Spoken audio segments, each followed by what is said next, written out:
where stars whisper secrets untold.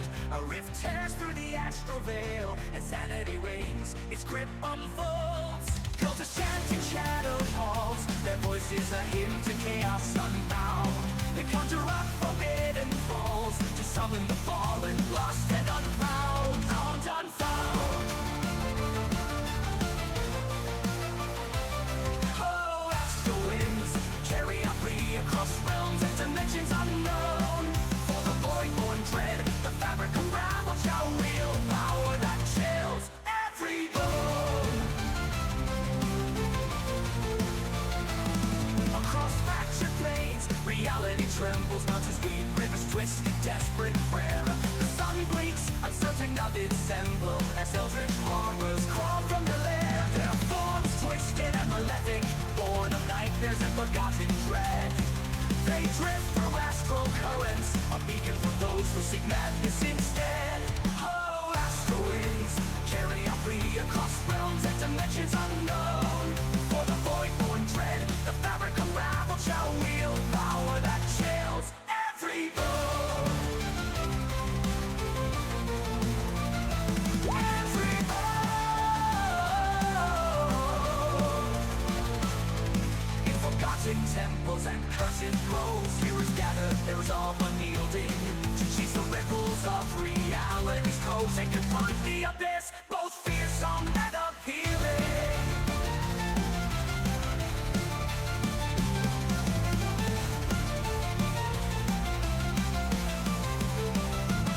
Oh, astral winds carry up free across realms and dimensions unknown.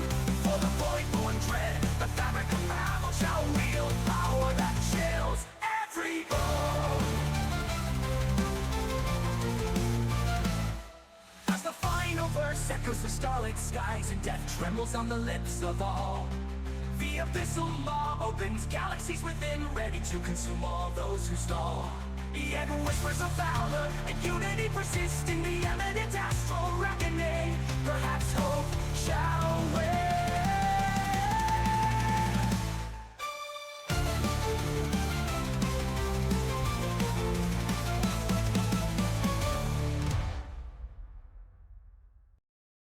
Alright, hello my friends and welcome on into session number 32 of Echoes of the Fallen Ascendant. We are going to dive right in to where we left off last week, which was in the middle of some conversational pieces over at Lyra's family estate.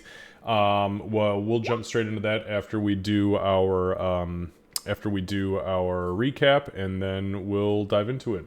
Also, hi Ellie. I'm sure you won't be here for long, but you should stick around for a while. It'll be fun. Alright.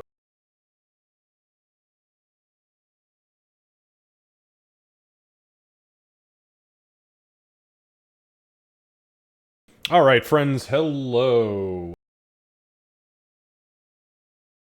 Hello. Hello. Hi. I heard you. Oh, I was nervous. I was like, did nobody hear me? I said hi to him a lot today, so. Okay. Welcome in, and thanks for joining us. Let's go ahead and do a quick recap from Session 31. So, Session 31 was Ianari the 5th, 4254 PFH at 10 a.m. So the group told, in a rather roundabout way, Rosanna and Cornelius the story of their journey to the east, including their stop in Kogbach, meeting with Tundra, and the tragic end of Gorin. They also told them about Pearl's fate. Rosanna offered them a choice between the mithril scale mail and the market value of said suit. The group chose to take the suit and allowed Dench to don it. Afterwards, Rosanna asked them to investigate the coordinates they'd seen in their vision, but only after her scouts had checked out the area first, which would take about 5 days. The group agreed. She then offered them knowledge regarding a faster means of travel. A spelljammer. Not an official spelljammer, one technically off the books, but a spelljammer nonetheless. She gave them some blueprints for the Astral Mother, and the name of her contact in Port Mira, Lillian. The group discussed the matter at quite a great length before deciding that it would be beneficial to go to Port Mira to purchase the ship before heading back south and eventually west to save Amelia's mentor. Rosanna paid the group the 1,500 gold up front for their future investigative work into the coordinate site. And then the group took a bath in the hot spring, Payne insulted Dench, and then the group moved on to planning a small shopping trip. Eventually, Dench, Lyra, and Canes found themselves at Lyra's family estate, where they met with Lyra's mother, finally.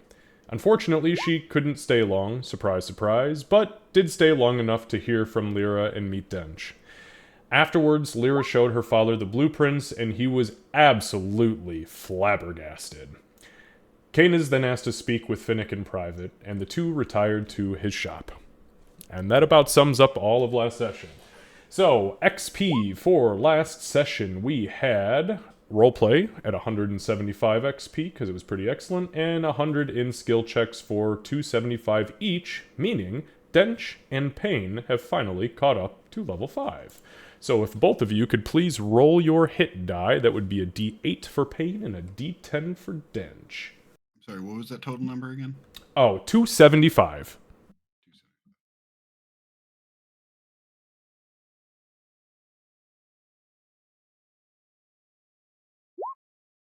Beautiful.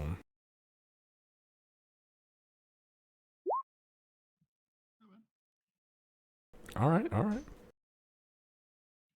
So just apply that for the next, after the next long rest. Yeah. Correct. Yep, after the next long rest, you'll benefit from everything that comes with that. All right.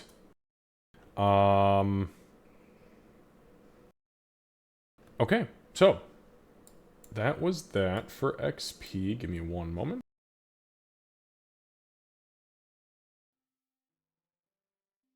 I'm sorry, what was the total from last session then? I missed that because I started the roll. You missed that twice because it was asked again. 275. Oh, I'm sorry. I'm sorry. Okay, yeah, 275. Okay, so then that is that. So we are picking up today's session, session 32, on Ianari the 5th, 4254 PFH at 2:45 p.m. All right, anybody have any questions for me? All right, let's dive in. So, incoming. All right, so Canis, we're going to start off with you because you had pulled Pop into the workshop last time, right before we ended. So he brings you in, he sits you down, and he, pulls the chair up, and he looks at you.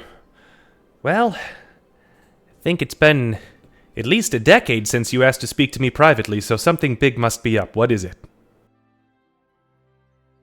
Well, the more I've gone around with Lyra, the more I've learned about, well, a specific name kept coming up in regard to me and her grandpa, Temetnu. And Temetnu, yes. And Lyra, well, the whole tattoo thing came up, and I was in the tattoo, speaking to a voice I couldn't see. I figured I want to learn more about Temetnu. You're about the only person I know that could maybe tell me more here. Well, yeah, I suppose you're right. There's no temple, at least on this part of the continent. I think if you travel far to the east, you may find a temple to her somewhere. Give me a moment. He hops off his chair, and he walks around the back of his forge, and he starts digging through a very, very teeny tiny bookshelf. Damn it.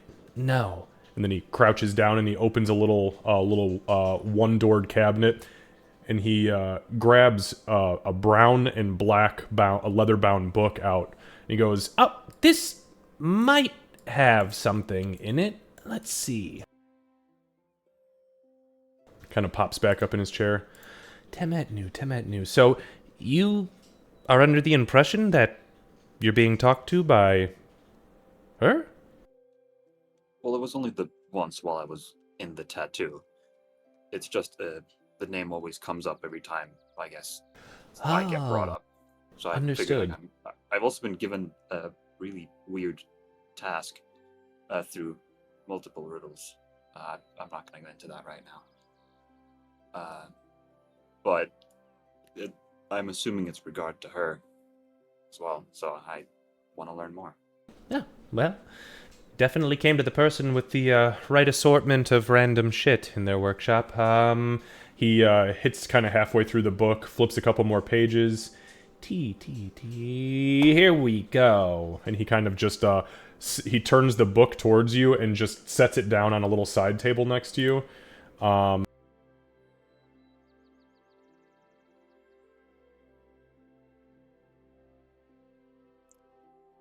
You can enlarge that, and the text that is written on that page is exactly what you find. And it's now in your journal, so you can read it at your leisure. Or read it now, it's fine. But he kind of like looks over and he goes, You know, they have people like this in dark space. Not exactly like her, but with the hippo thing. Oh, really? They do. They do.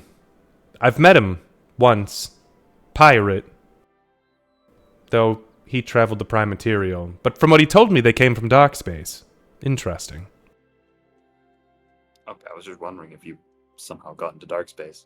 No, gods, no. And please, if you ever do happen to speak with Temetnu again, don't tell her I referred to her friends as space hippo pirates or anything of the sort. They do look like space hippo. Though I'm not sure if it's pirates. Well, anyways, you can take this if you'd like. No one's ever yeah, asked thank me you. about her before, so I suppose it's all yours. Yeah, thank you. I think I will. Oh. Lyra will be ecstatic that I brought in a book. Oh no, you're not taking the book. he reaches his hand down onto the page and tears the whole page out. You're just gonna bring this. I might need the other information. That is much more reasonable. Also, I feel like Lyra would die if she saw you do that. I suppose possibly, but it's a little bit of knowledge. There's another side to it too. I don't know who's back here. Zinj? No, I'm just kidding. Imagine! It was not easy. Oh, God. A blue portal spins into existence and just sucks both of you into the void. Okay. Welcome to 40K. Yeah. So he kind of hands it over to you, though, closes the book. Huh. All right, then. Yeah, I suppose that's that. There's plenty in there. I don't know a whole lot about her myself. I mean, I know that a lot of, like, more simple plains folk tend to be the ones to kind of worship her, and she's the goddess of water, rivers, I believe, specifically, is kind of what her thing is, and ferrying people to and from places, like a river would. Probably helpful via space. I feel like the travel we're going to be doing recently.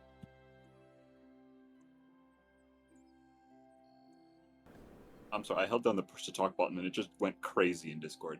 I heard. Oh, God. I recently learned in Cogbach that apparently Great Grandpappy summoned great rivers from the ground to make the 3 mines. That sounds like Dad. Yeah, probably.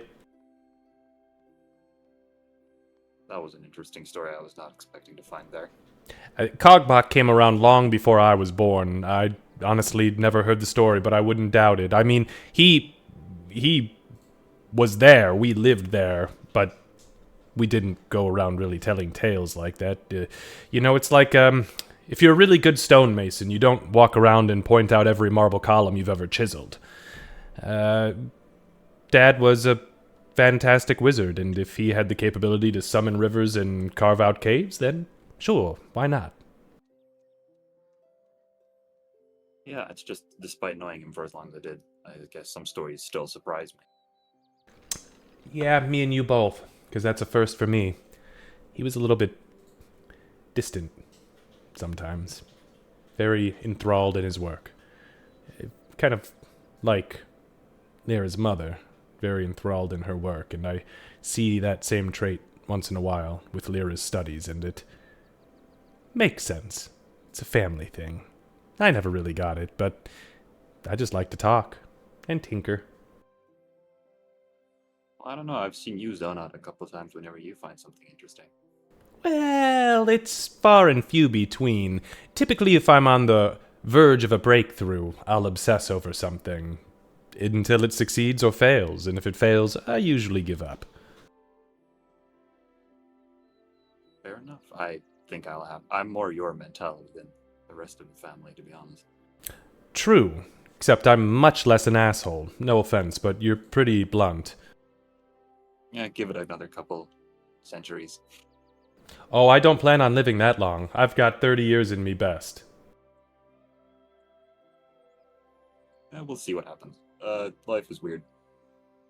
Well, wish you luck with whatever you're working on, Finnick. I'll be seeing you around. Hopefully.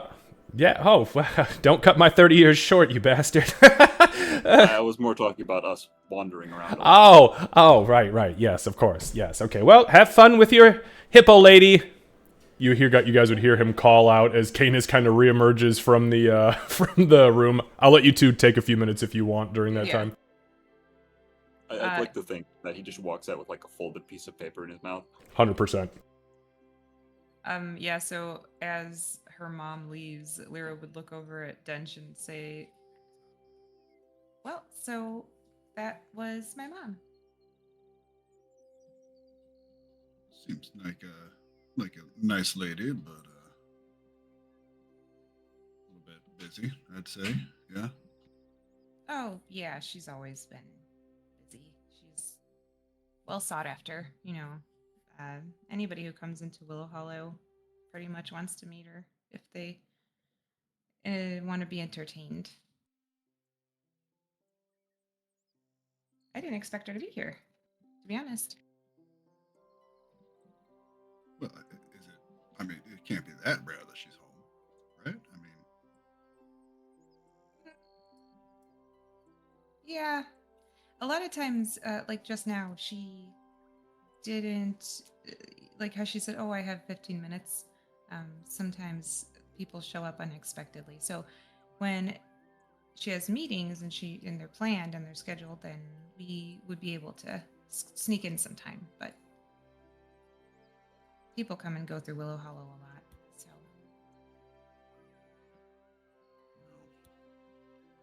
I mean, my mom was a busy person too, but she wasn't quite that busy. But it was my father that was never really around, so I can kind of relate to that part a little bit. you just so you know, your mic is cutting in and out, like it's like loud and then quiet. It's been doing that. I don't know what is going on. I think it might Now be. it's really I think there loud. was. Yeah, okay. I think there was some kind of like noise cancellation update that happened with my mic or something recently. Oh, maybe yeah. So your dad was busy. What did he do?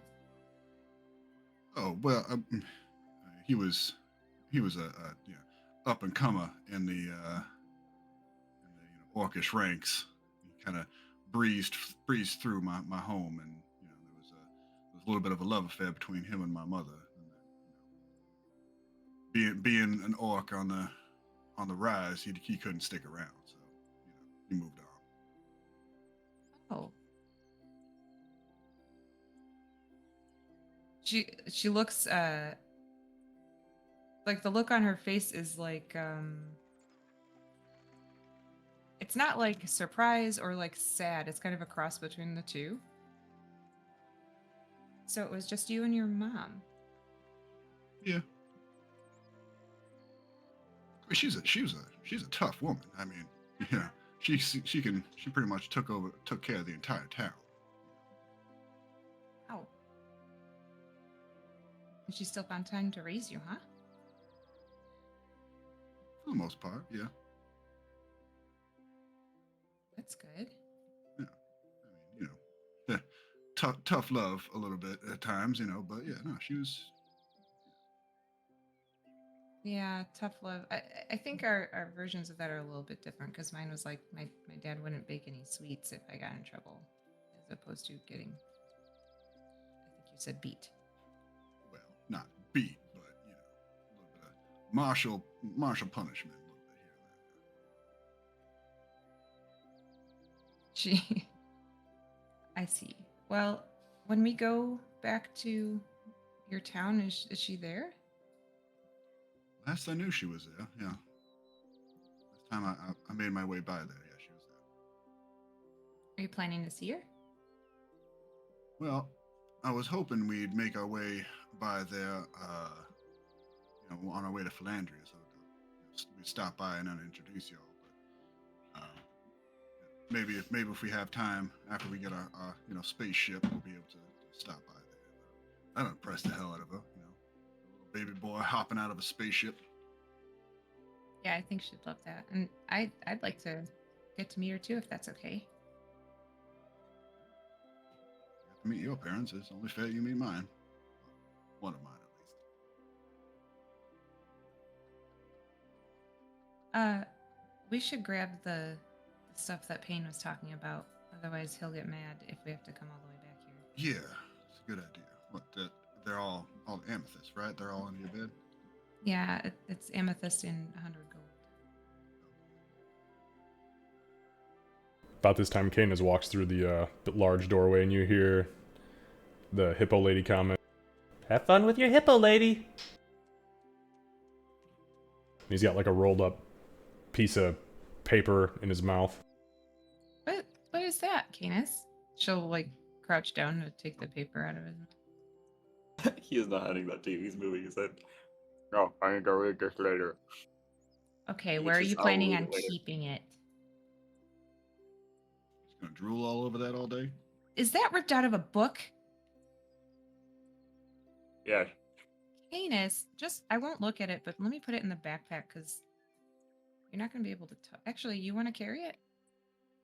he like lowers it down onto the ground. Fine, you can take it. All right, I'm going to put it in my backpack. I will not look at it. Okay. Let's go. I'm going to grab the stuff that Payne left here, and then I guess we can head out. I might pop in to say bye to my dad real quick. So I'm gonna grab the stuff that I stashed, the amethyst and the gold. Okay. So I don't remember what it was exactly. I believe it was like 100 gold and a couple of Mhm. amethyst. Yeah. It's like 2 or 3 big chunks of it, right? Should be in somebody's notes, hopefully. I think I have it in. It's been in a Yes, it's sack in the party Yep, in the party inventory. inventory. Yep. So Payne's 100 gold and amethyst shards. Okay, let me add that to my inventory. I'm just gonna put the gold into the group inventory. I don't know if that's your gold to do that with. Oh, it's Payne's. He gave it to her. Okay. It was the Pain debt repayment piece. Ah. So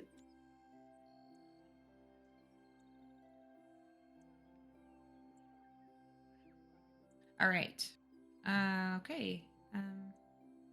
Canis, did you get everything handled that you needed to? Well, as much as I can here. Yeah. Okay. You know, I am very curious about what my father was yelling at you, right? Something you about could hippo probably- lady? That's what I heard. Yeah, apparently Temetnu's visage is and I quote from what I could see, a shapely woman with the head of a hippo. All right. That's what I thought. And okay, I have questions. Just open the paper. I can't be asked. Oh, and I'm allowed to look at it now? Yeah, it's less work for me. Okay, I'll open it. Alright, I'll just show it to everybody. If you do the little magnifying glass and zoom in, what is written there is actually written on the page that she tore out, or he tore out. Oh, I can't believe you ripped this out of a book, but it is in fact a shapely woman with a hippo face. I didn't know they made hippos and sexy. Never been more attracted to a hippo in my life. last campaign it was elephants, now it's hippos. Next, we're gonna hit up rhinos. Listen, I have to have my big, beautiful women be represented somewhere, okay? That's right. Mama Mundi, I loved her.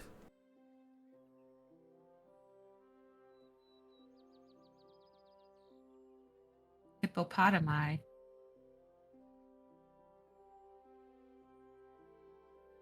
I think we need to find one of Metnu's temples. That seems like a good place to start. Where does she usually set up shop? Well, Never heard from of what a I got temple. from Lyra's dad, it's far east. Of course it is. Because we're going west. Thankfully, we'll be able to do it much faster soon.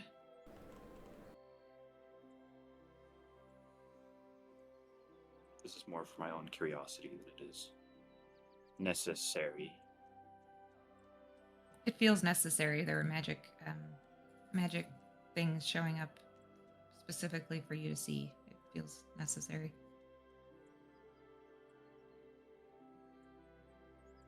So I think we need to try to find ourselves a driver, right? Maybe see if we can sell these amethysts for any kind of extra spending money. I think that's a good idea. And I think that Amelia was going to ask the crazy paladin who stabbed himself if he knew anybody who knew how to, who could be a helmsman. Concerning if that guy's going to try to drive our ship. Not going to lie. I mean, he won't be there to stab us. We'll just make sure whoever the helmsman is doesn't have any sneaky daggers or anything. Yeah. I mean, like, you think he stabs himself just to, make himself feel alive every once in a while? To be honest with you, I think he did it to see if Amelia could handle that level of intensity. Most likely, but I still referred to Dench's theory just for fun. There are much better ways to prove it. All right. Let's go take care of this other stuff. Okay. And she's gonna run into the workshop really quick. Okay, you run into the workshop and you see Pop there. He's kind of fiddling with he's got the book, like the tome open, and he's got this blank page that he's trying to fit in there, and he's got a pair of scissors that just connect to the tips of his index finger and his middle finger on the one hand, and he's just snipping out the shape of what he cut, and he sees you coming and he goes, "Ah! I've been caught.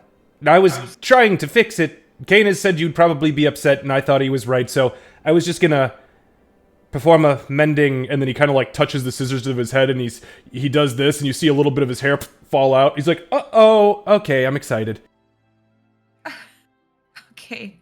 Well, Pop. We're gonna go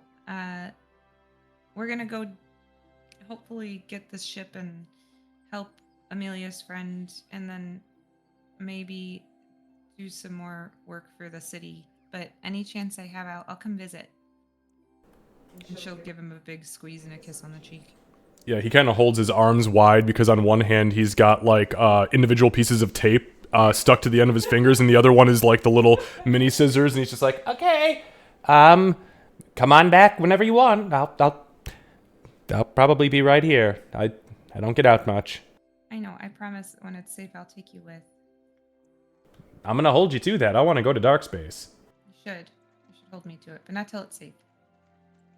He wants to meet hippo pirate people. Where the fuck did you come from? They're both just standing in the doorway. Ah! Oh, yeah. Sorry, we're just I just want to poke my head and say goodbye as well, Mr. Whisperin. It's always great to see you. Yeah, he like puts his hand up, and literally there's just like little pieces of tape stuck to his glove all over, and he's just like, Okay, all right. But take care of everybody and the twins. Oh, yes, sir, I will. Thank you, sir. All right, and then she'll step out, and at least Canis would probably notice.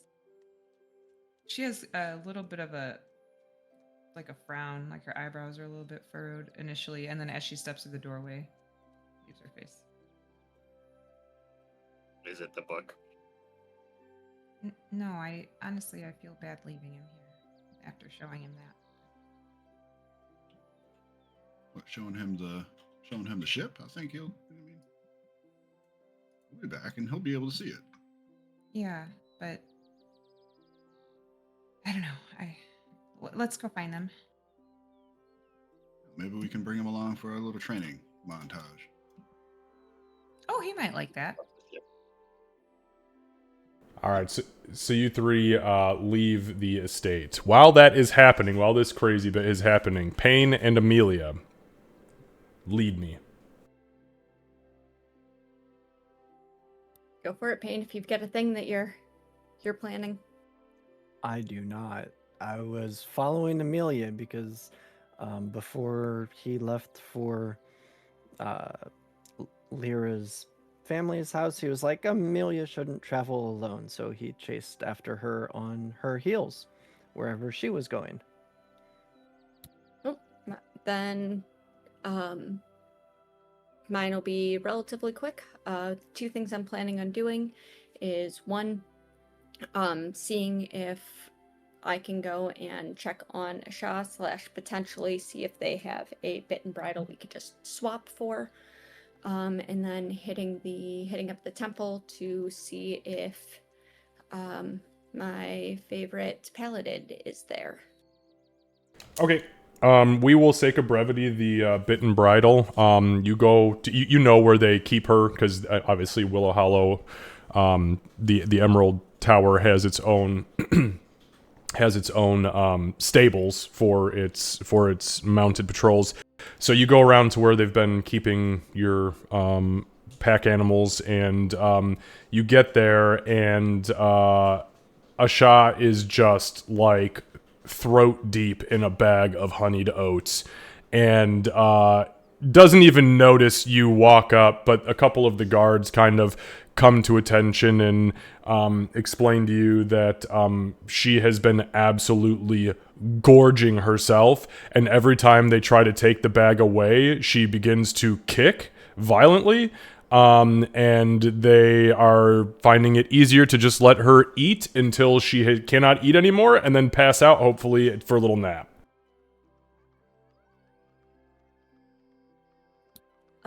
I'm pretty sure. Well, first going through her brain's going to immediately be the. She's not going to say it out loud, but the like, well, yeah, this is probably the first time she's gotten to eat in who knows how many millennia. It makes sense. What she will do is not even thinking about how it would come across. She'd let him know that she'd let the let them know that she would talk to Asha and that she'd handle it, and she would thank them for taking care of her. Of course. And then I'm going to paladin my horse into taking care of herself. Okay, before you get to that, as far as the bit and bridle is concerned, they will happily swap it out. You note in the stables, they do have mules and donkeys. They also have larger riding horses. Theirs are actually much slimmer and more slenderly built instead of like the big muscle draft horses, a lot like Asha's. So the bit and bridles they offer you are very, very close, like in size. That would be perfect. Do they, not to acquire right now, but do they happen to have saddles or other basic supplies there like that? They do, but they're all, like, the saddles are all set up next to, it's not like they just have, like, a rack of saddles. The saddles are all set up next to the individual mounts, as well as barding. You notice a lot of, like, mithril barding, and things of that sort. I mean, this is the capital, you know what I mean? Like, these are the horses. And they get treated very well. So yeah, lots of fancy shit. Is there any chance I can get a name for who supplies this beautiful gear for a future time when we're in town? Actually, give me one moment.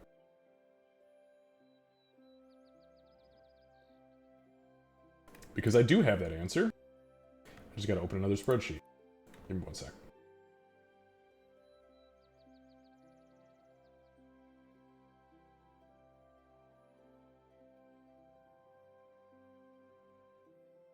So they tell you to go visit Joffrey Arkbarken at the Willow Hollow Stables.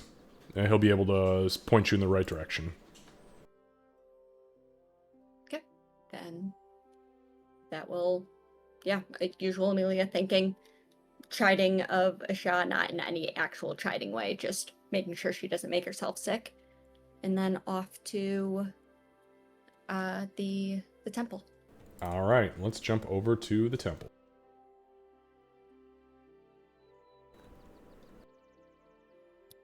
And if he's not there, then that would probably realistically be a pretty short trip with just normal prayer and then moving on. I don't want to take too long if things are going to be just quick. Yeah, I'll still let you go in just on the off chance. I thought didn't you guys say that you were looking for Revivify scrolls?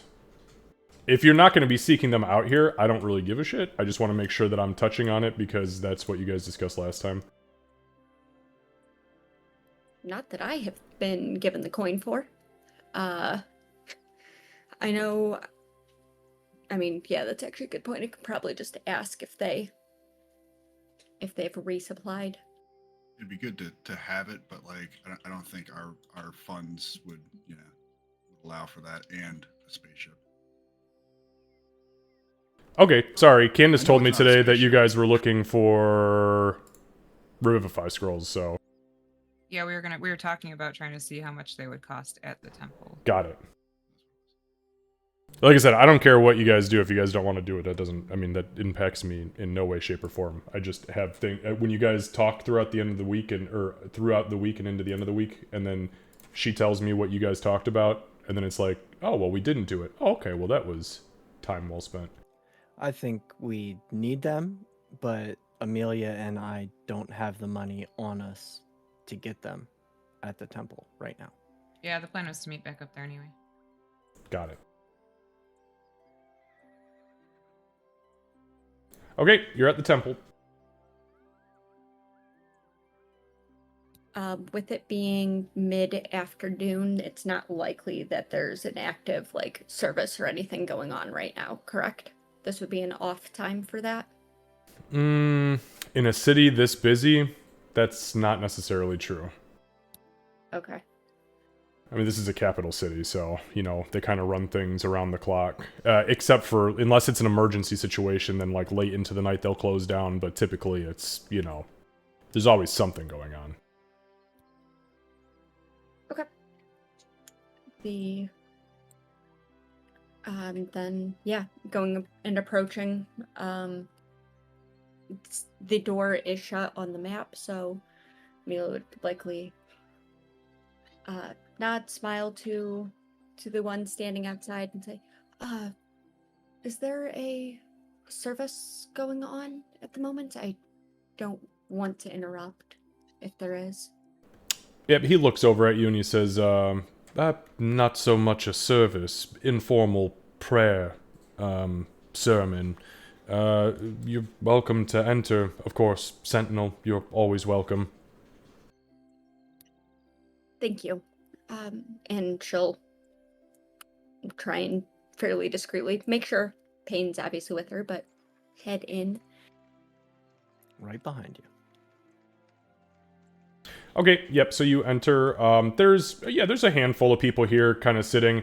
At this point, High Priestess Rosebloom isn't even, preaching. She's just kind of quietly praying. And you see there's a lot of people in here that have small prayer books open, and it looks to you like everyone's kind of having private prayer. It's not like some big active service. What you do notice is that Morlin the Everwatcher is not here.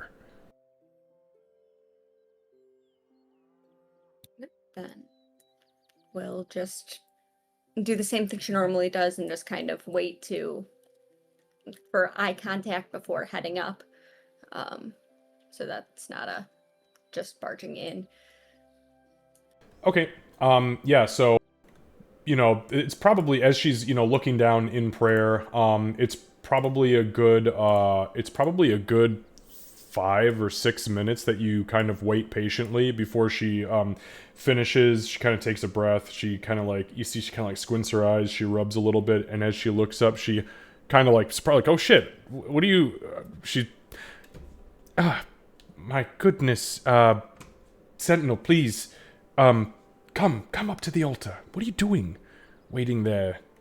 You're very stealthy for someone of your presence.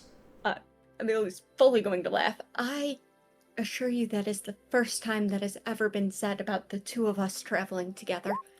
No, I heard him, not you. She kind of like looks behind her and at Payne. He'll just shrug. What do I owe the pleasure? I didn't realize that your group was making their way back to the city. It's been, gosh, a couple of weeks now, hasn't it?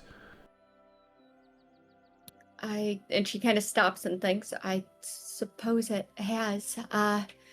We really only just got back into town, had enough time to stop by the tower and speak with those there.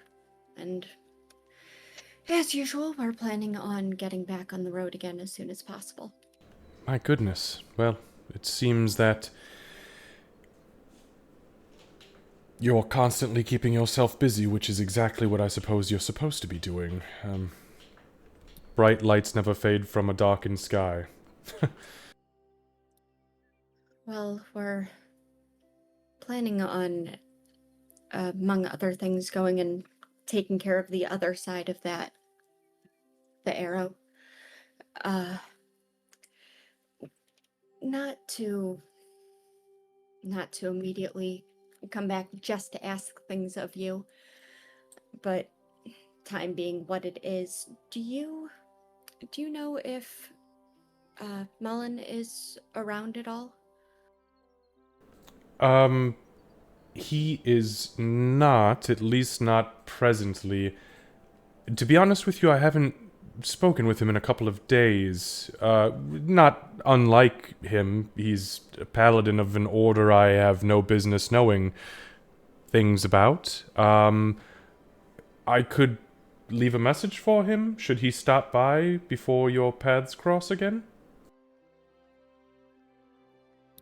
That would be appreciated. We're going to be heading north to Port Mira, and it seems we might be fortunate enough to be getting the use of a dark space vessel. I was hoping he might have some knowledge or insight into that, given what his order is. A what? A ship. Why would you need a dark space vessel, Sentinel? The horse. You tell.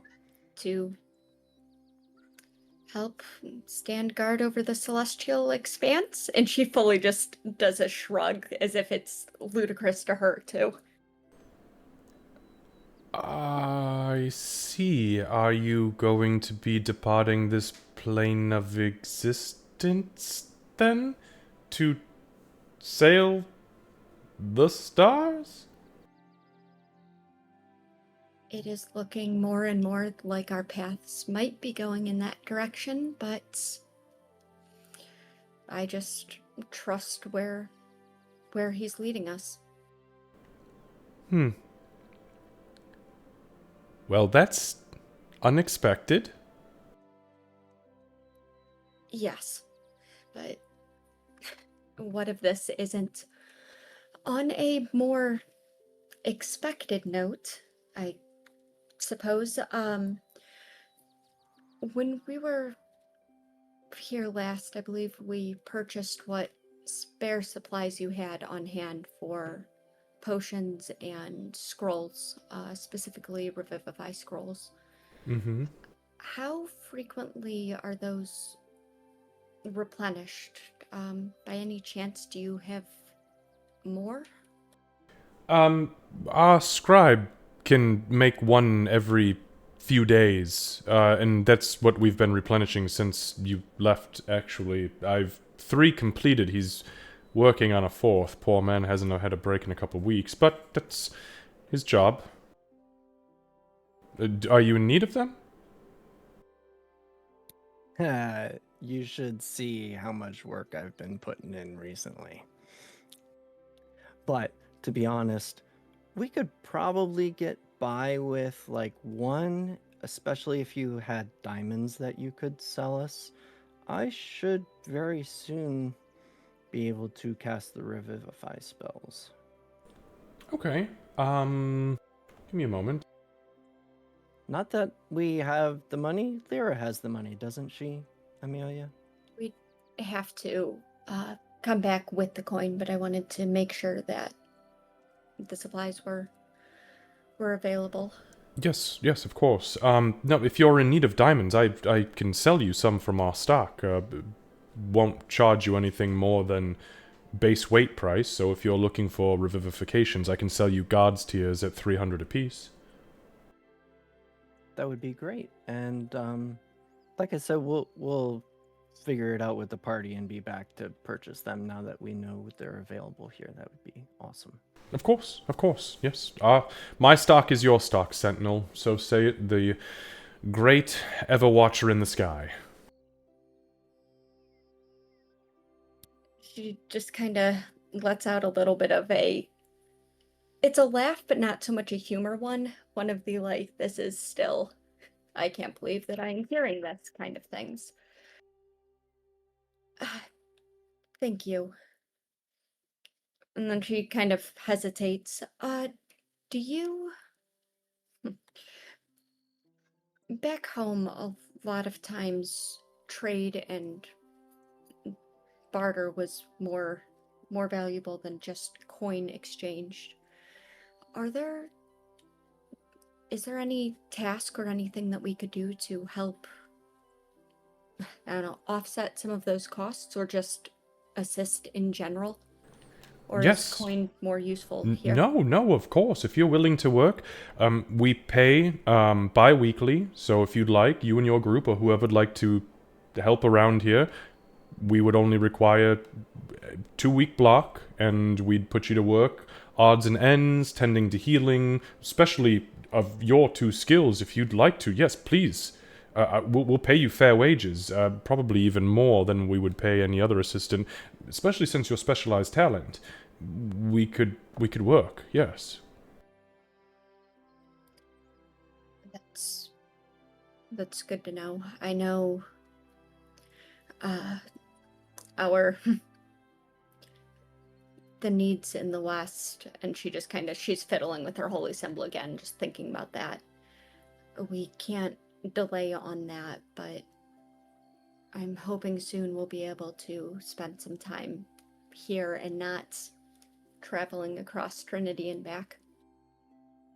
Well, even if that's what you have to do, the good thing is you'll have a space vessel to do it in.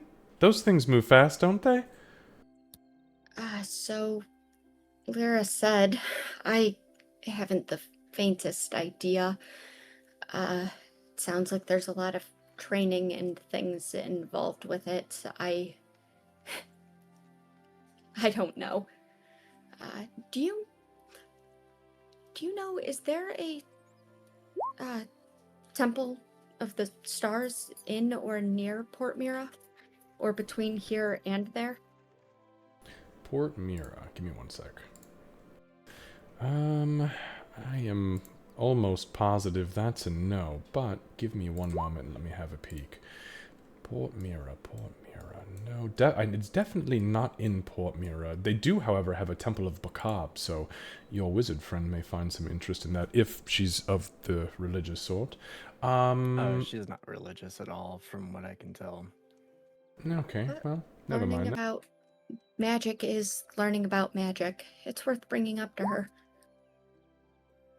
I'm positive there's not one in Dun Kaldur, but let me take a look at my ledger here. Definitely not. But there is a Temple of Moradin there, if you're ever interested. She glances down at the holy symbol. I assume you are of the religious sort. Slightly. She kind of winks at you, and she keeps flipping through the pages. Between here and Port Mira, my dear, no. And I wouldn't even waste your time in Mogsock. They are barbaric at best, and brutality incarnate at worst. Good to know.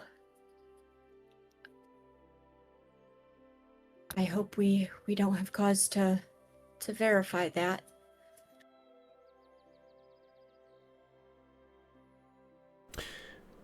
Right, so, anything else I can do for you then? At least in the meantime. There is. And Oh, yes. I feel like I should have said something maybe back when Morden had said something to me, but it was fairly vague then. But between you, me, and Amelia, and whoever else you think should know, and Payne will lower his voice so that only his intention would be that only the High Priestess would hear. We have reason to believe the cult of Aerith Newell is coming back.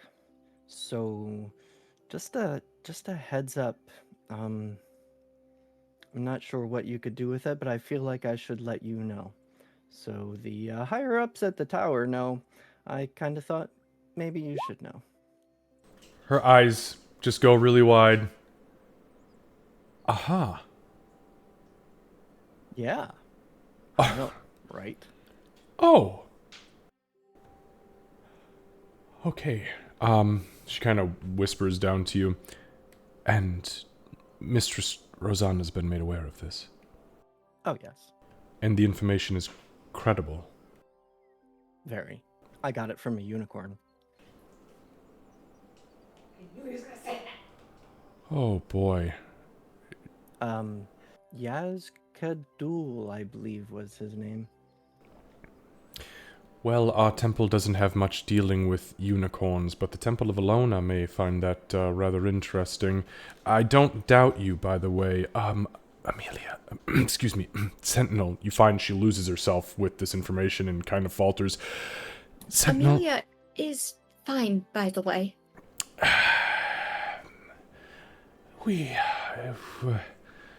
There's so much happening right now, excuse me.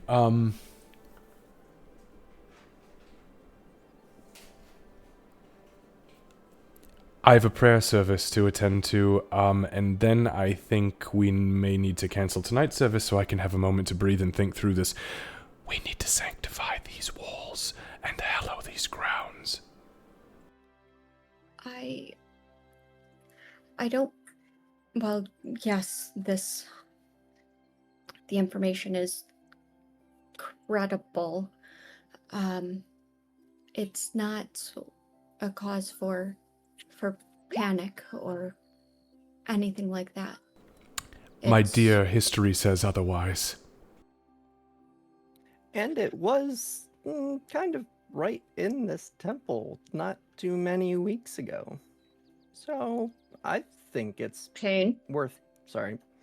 Now, he's got a point, Sentinel, if you'll excuse me. If we don't take proper precautions, I'm not saying panic and spread it amongst the masses. I'm saying I need to take time to literally and divinely sanctify these walls and hallow this ground. It will aid us should something of that caliber return to the prime material in full force.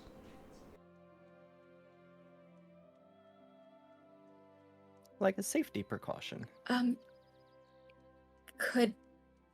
Is that something that could be done without canceling the services? Or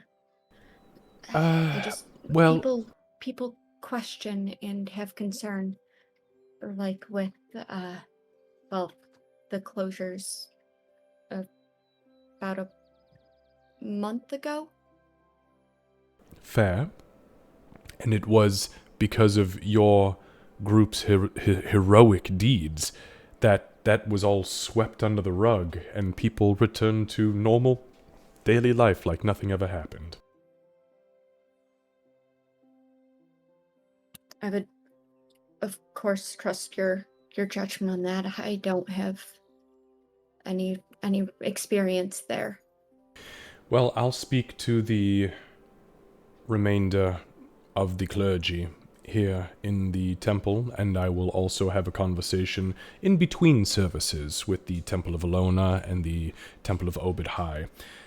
We will collectively come to an agreement, an arrangement, and see what we can sort out. But those protections and necessities, I think, are coming very soon, now that I've been gifted this information, and I don't mean that lightly. Thank you. This has truly been something, Mr. Payne. Well, you've been so helpful to us. I figured you should at least know. And I mean, we've brought trouble into your temple too, so hopefully we can keep it out now.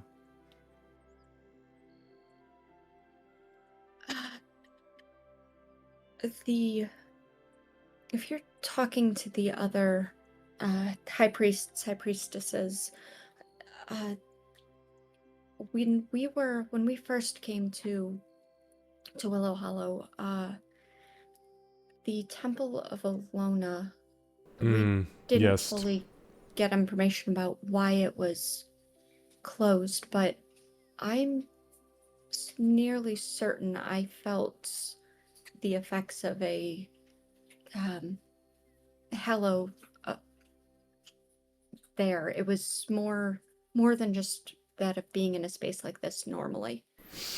Yes, High Priest Alathar had put that into place when he was brought the initial, we'll say, lot of infected, and when they berserked inside the temple and tore their eyes from their sockets and ripped teeth from the mouths of innocents.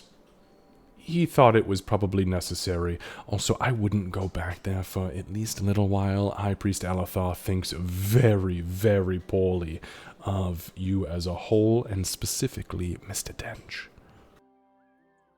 Oh, that's the old window yeller. He didn't even come to the door, but I guess, yeah, it makes a little more sense now. Then, even more, I thank you for being willing to share the information.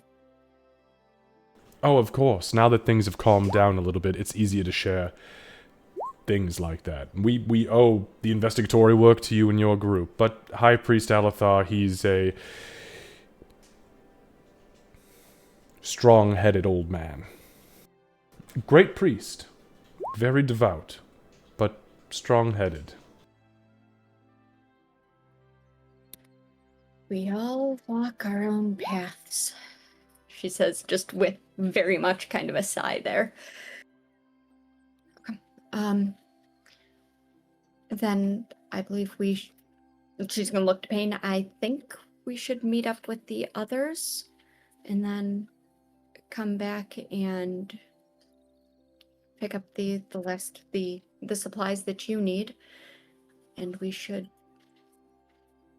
be good to get back on the road shortly. Oh, High Priestess. Yes. For the warding bond spell, 2 Yes. platinum rings, is that something you would have around? For warding bond, yes, actually, I believe we may have even a couple sets. You interested in the incantation? Do you know the incantation, I assume? Yes. Yes, of course. I can just sell them to you. lack the rings. That will be something. I talked to the party briefly about it. They were a little wishy-washy, so we might not spend the money on them, but if we get them, we'll get them when we come back. Thank you. Yes, of course. And, of course, because you are acquaintances with the Sentinel, we'll sell them to you at cost. We don't look to make profit on anything of that sort. With Appreciate her in your presence. There. Now I'm ready to go, Amelia. I think. Probably. Well, we'll be back if you remember other things that you wanted to ask about.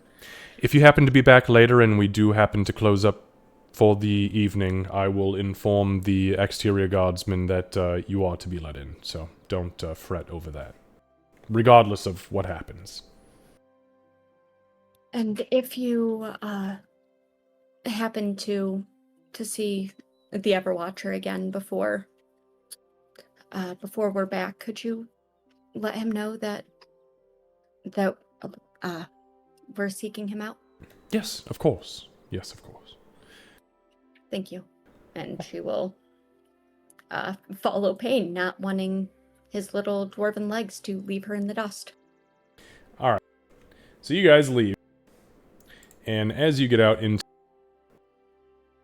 the greater Willow Hollow area, I'm going to go up to the Temple of Celestian. Okay, so you guys on this map bump into Canis, Dench, and Lyra right about... Give me one sec.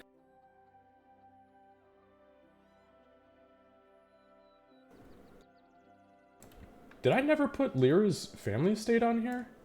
I don't think so. What the fuck? I could have I sworn... thought you were up north-ish. Yeah, you were. Yeah, she is, but...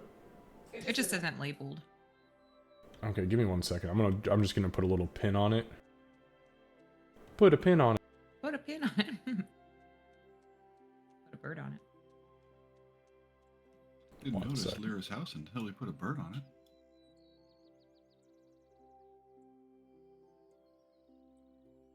Put a very specific kind of bird on it. Canis. Not a secretary.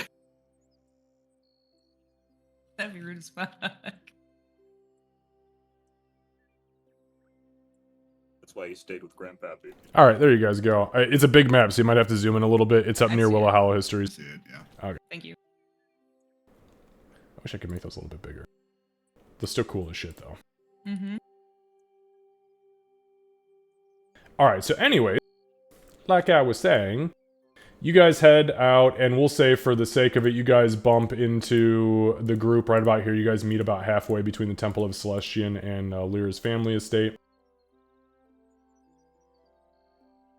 And you guys are kind of like, yeah, just cruising down the outskirts of Willow Hollow, and you're like, I mean, it's kind of quiet now. It's probably pushing, let's see, let me just grab the time real quick, 2:45, 3:45. Yeah, it's probably about 3:45, 4:30, somewhere right around there in that time frame. So sun's just barely starting to go down. The wind is just starting to pick up with that cool winter chill.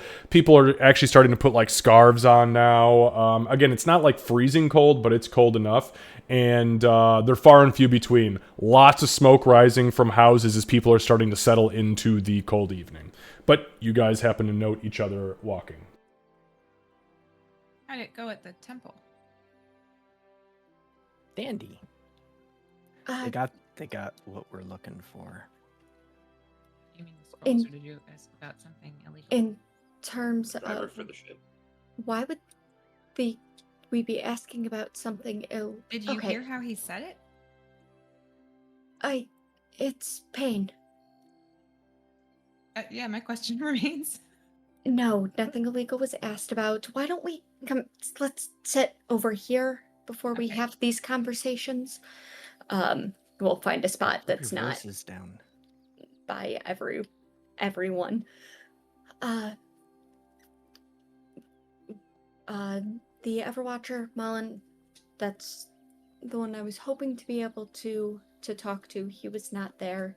He hasn't been seen in a couple of days. The crazy Yes. paladin who stabbed himself.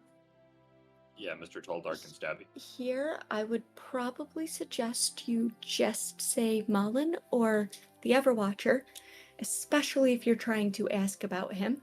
It's going to go over much better. I'm not sure if it's a slip of the tongue or a typo, or if you're doing it intentionally, but it's Morlin, the Morlin? Everwatcher. Yeah. Okay, no, that was a typo from my I call notes. Were you I call calling him that- Marlin? She No, was I- like, Molin. Melon. I said Malin, Molin, Ah. which means I was missing an R in there. Yeah. Milan. Payne will most likely mispronounce it as melon. No, but Look okay, at the size of Morlin- his head. Okay, I'm sorry, I'm done. Go ahead. No, I appreciate the correction on that. Now I need to correct what it is in my brain. Probably use his name. That's going to go over better. He was not there. Celestian willing, if he does happen to stop by the temple before we leave, the High Priestess will we'll let him know that we're seeking him out. They got what we need, was referring to scrolls and diamonds. They have made 3 Revivify scrolls and have some God's tier diamonds and the rings they're willing to sell us at cost. And they're working on making more scrolls every couple of days if we need to purchase more. Well, Payne, are you able to revivify from your brain now? I should be able to soon anyway, I think. Okay, because that would be a cheaper route if we could get, because we already have one God's tier diamond, so if we could get one more, then we'd be okay-ish. You just can't die. Yeah, so don't let me die. I don't think anybody's let you so far. We've We're tried. trying to keep that from happening, but you keep just dying. I know, it's like natural or something. I don't know. But that's why I thought maybe we should have one scroll just in case. I agree, but those are 200 gold more. So we have. Okay, does anybody? Okay, hold on. We have to think this through. So for the ship, for the actual thing, it's going to be with the discount, 1,875 gold. If we don't Allegedly. allegedly, if we don't want any of the little ones, then that's fine. If we do, that's another 500, which we are already at a point that we can't afford that and to pay someone to fly it. Yeah, we also need to consider who we're going to hire, and then we need provisions as well. I mean, we need 5 days at least out there, and then however many days it takes us to get to the ruins. I think we don't need like as much as we usually would, but still, we're still gonna need. Didn't we buy? I thought we bought. Oh, to get to Port Mir. Okay, yeah. So the other thing we could. Yeah, so we need to make sure. And I cannot hunt. So far as I know, if we're on that ship, I ain't hunting. Right, that's true. Unless we set down every day. So we should count on not just in case there's no wildlife on the way to Port Mirland. Just in case there's no wildlife, we should count on not having it. Best case scenario, we do find wildlife, you kill it, and we eat well, and we have extra rations. Yeah. So well, I suppose we can also find food and such at Port Mira while we're there, and then stock up. Well, another thing is we have things we can sell. I did get the gems, Payne, that you had given to me, so we can see how much those are worth and sell those. There's also a bunch of crap on the cart. Do we need everything that's on there? We do not. Because I think we're at that point right now. When we're investing in something this big, this large of a piece of technology, sometimes you gotta sell things. We do have a lot of beat up chainmail back there now. Several sets of broken ass chain shirts and chainmail, and probably get rid of a lot of that. Yeah, so maybe we can try to sell some of that stuff because any little bit will help right now. We also added 100 gold to what we had overall because I grabbed what Payne had given me to start the payback, and we can kind of make a better plan from there. But if we can hawk some of this stuff, I think it'll help. I agree. Let's sell a lot of it.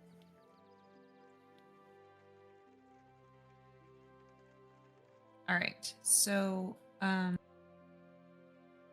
guys want to just sake of brevity try to see what we could get as long as Xavier's good with that?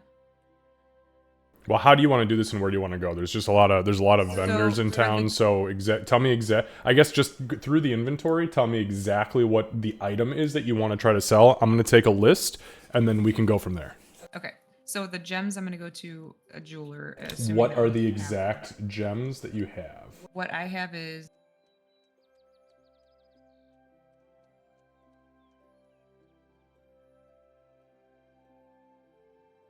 I have amethyst shards. That's all that it was given to me as. Amethyst How many? Shards. How many were in there, Payne? Do you remember? I think he had said 6. To be sure, I'll look but I was pretty sure we had kept track of it.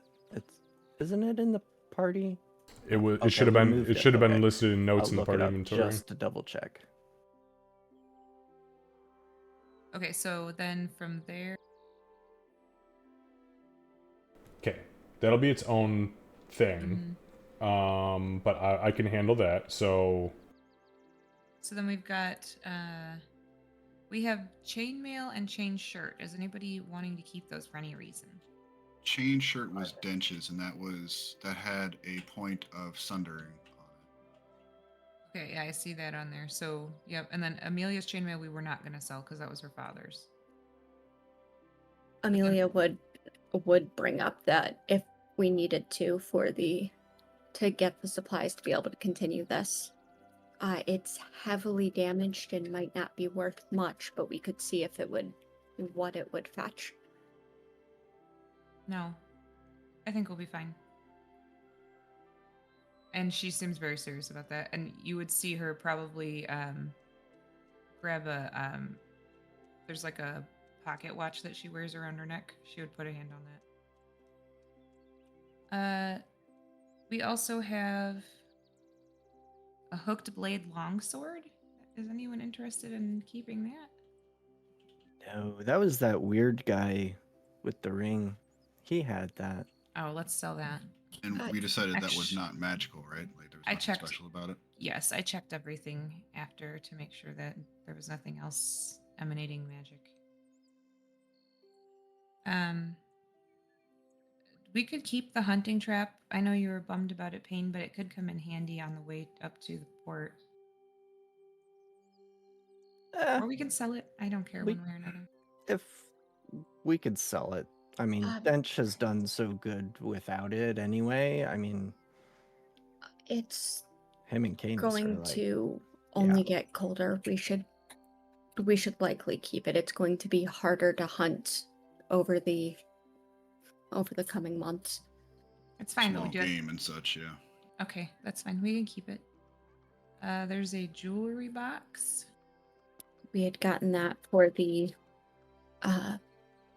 crazy stone. bones. Yes. Before we knew that the holy water worked on it. Okay, so we want to try to sell that.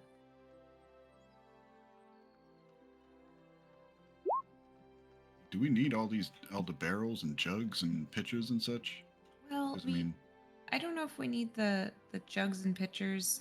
We want to keep a barrel so that we can have water while we're up there. But it doesn't have to be full necessarily. We just want to make sure it comes with us on the ship. yeah, the spell creates like 10 gallons of water, so I don't know, easier to put it in a barrel, I guess, than a bunch of, Yeah. I don't know, and how much does a water skin hold? And I mean, but that's challenging. I don't know. I would keep the barrel, sell the jugs. Yeah, I think we'll get rid of the Yeah. jugs. Jug or pitcher, there's one of them, so we'll get rid of that. There's a long bow. Is that yours, Dench? Is that an extra one? Oh. yeah, it's kind of the backup longbow. We don't need to keep that. Are you sure? Yeah, Let's yeah, keep no. Yeah, okay. Let's keep it. I think I would rather have a backup weapon than a backup jug. I'm fine with keeping backup weapons with us. All right. Because if something Yeah. happens and we don't have what we need to fix it, you still have something. Xavier, that was 6 amethyst shards, is how I have it written down. got it. And they were all uncut and roughly broken off the thing. Yeah.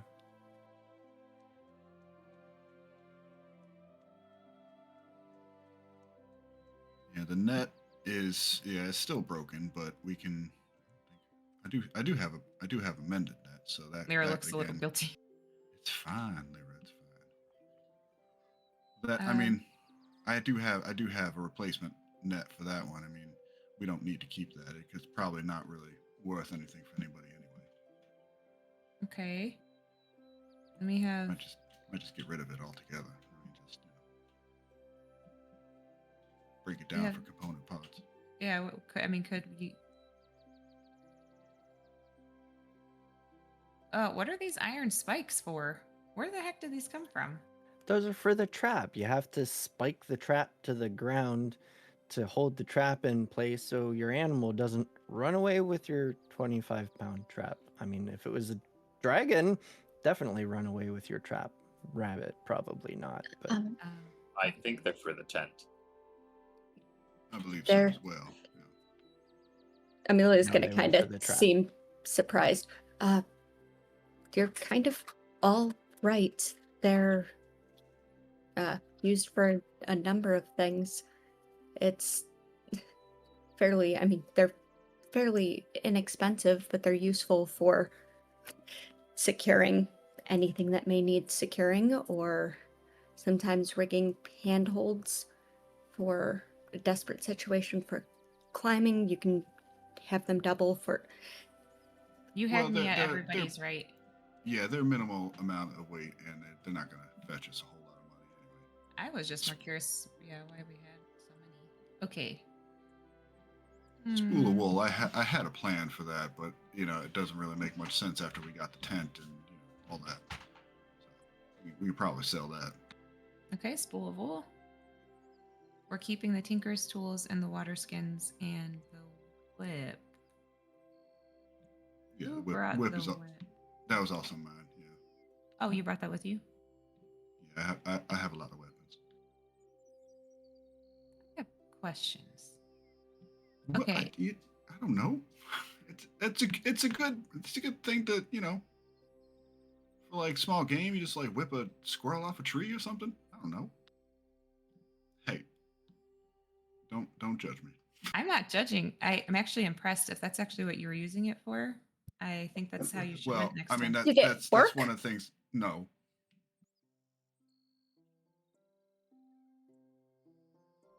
but it could that's why work. it's in the back. That's why it's in the back of the cart. Yeah. Okay, fair enough. All right. Do you want it to continue to stay in the back of the cart? I can hold on to it more. I mean, honestly kind of forgot it was there. It was kind of just balled up in a corner. I think having more weapons is not a bad thing. More weapon I agree. options, rather. You know what? As a matter of fact, I'll put this on right now. No, I'm not. We're not at the cart. We're elsewhere. Okay.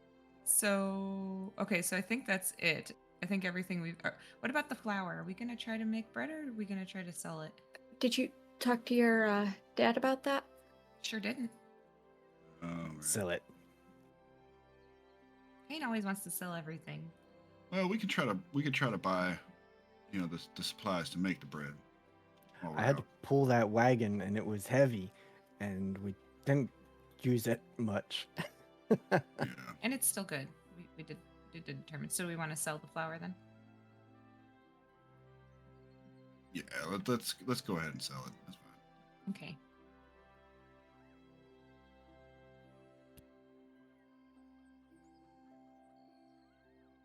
I think that's everything.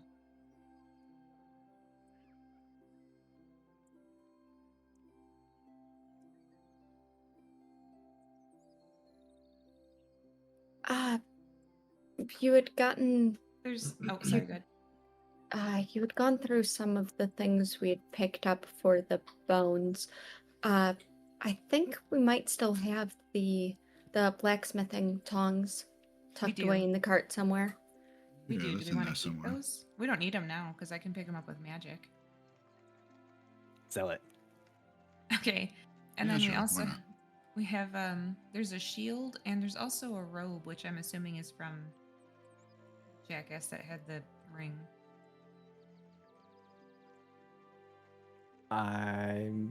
Maybe, but I don't think so. Whose robe is it then? I'm not sure. The robe might be mine from my backpack. The shield, she reaches back, touches her where the shield slung. I've definitely got mine. Okay. Well, we can sell the shield. That could actually help us with some. Did somebody else come with a shield? Payne, did you have a shield? I had a you shield. did. I should still have my shield. Because I'm seeing in the party equipment, I have my equipment, shield. I see a healer's kit, a net, a PP scroll of Longstrider, a robe, and a shield. all on top of each other, and that is the quote-unquote party equipment. Is nobody else seeing that? I'm actually seeing this on I see it. Amelia's Yep, sheet. Oh yeah. yeah, I mean, I see it as well in the party inventory. The robe I can move back into the backpack. That might have been from when the backpack was being glitchy to move stuff into containers Okay. for the Yep. Go party ahead. one. Yeah. Go ahead But and the do that. shield, I've Yeah. The definitely got mine. Okay. The shield needs to be deleted then. Because We bought a shield for Goran, did we not? And We- or Goran, Dalinar? all I of don't his- think Dalinar had a shield. Dalinar was burned with all of his stuff for the most part, except for his holy symbol and his armor, right? In the armor we have that's labeled. So if Oh, Pain, that's what the D stands for. I see. yep, if Pain Yeah. has his shield still, it might just be a duplicate somehow. Okay, I'll On delete that the one. shield. Yep. Just so we're staying up to date on it. I don't want to keep having stuff pop up randomly and then, oh, we've got another X amount of weight and or space and or gold of things that Right. aren't there. Are you okay with selling his chainmail Pain? I would have liked to see it go to somebody who could use it, but I mean, they'll fix it up and somebody will use it, and we don't need it right now. And yes, let's just sell it. It'll be okay. Are you sure? Yeah, just sell it.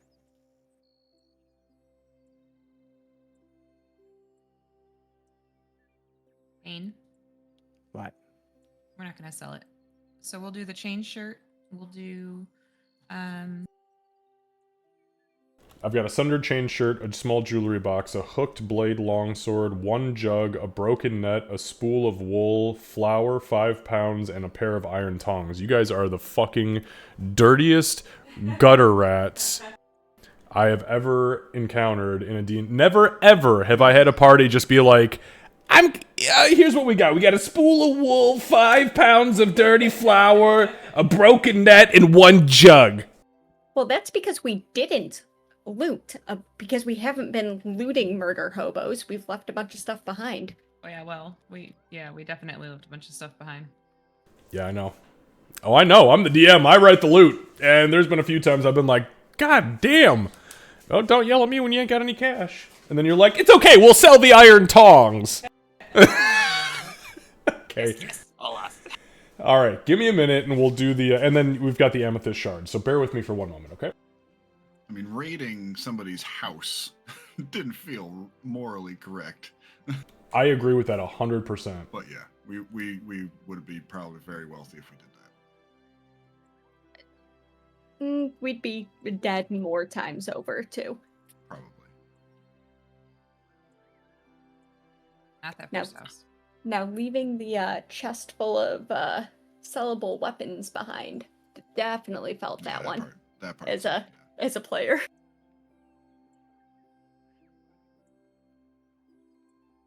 Might still be buried on the road somewhere.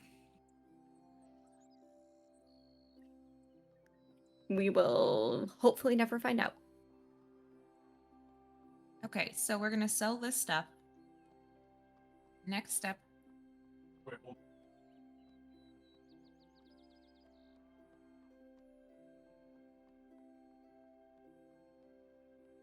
So then after we get all of this stuff sold, I guess, do we want to try to start heading up that way? The sooner the better. I know we didn't get to long rest, like take a long night's sleep when we got here. Well, if we're going to get the diamond and or the scroll, we should likely stop back by the temple. Mhm. We'll see how even much briefly. we make. Yeah, we'll see how. Oh, that's what I started to do. So we had. Okay, so I personally, from what I had when we came here, could pay a helmsman for 3. Well, me and Canis could pay a helmsman for 3 days. I carry it, I spend it. But if we are thinking about 50 gold a day, assuming I'm right about that, with everything we have right now, So after, if we take out the amount that it will cost for the ship, for the Well, Spelljammer. Before you add any of your gold together, I also have 41 gold to put into the pot. Okay. Okay. So then that will put us at 602 left over. So we could afford, as of right now, one of the diamonds, and then we can see what we make, but we still have to buy rations. So we have a diamond already. Do we want to? Did you buy rations, Amelia? I saw you do a double take. We purchased them from Cornelius. Oh, that's right. We did. You're right. I forgot about that. And that's in there too. That won't help once we get to Port Mira, but it will. We'll see what we can get our hands on when we're there. You know. Yeah. So that's good. So we'll have 602 gold. So do we want? I do like the idea of having our Vivify scroll in case it's pain. I can't use it though. Not with any guaranteed level of success. Yeah. Amelia can do it. I have confidence in her. So As long as she's not dead too. It's written by one of the scribes from. I should be able to if it comes to that. But Okay. Star's willing, it won't. Agreed. But just in case, Papa always taught me to have a backup plan. Okay, so.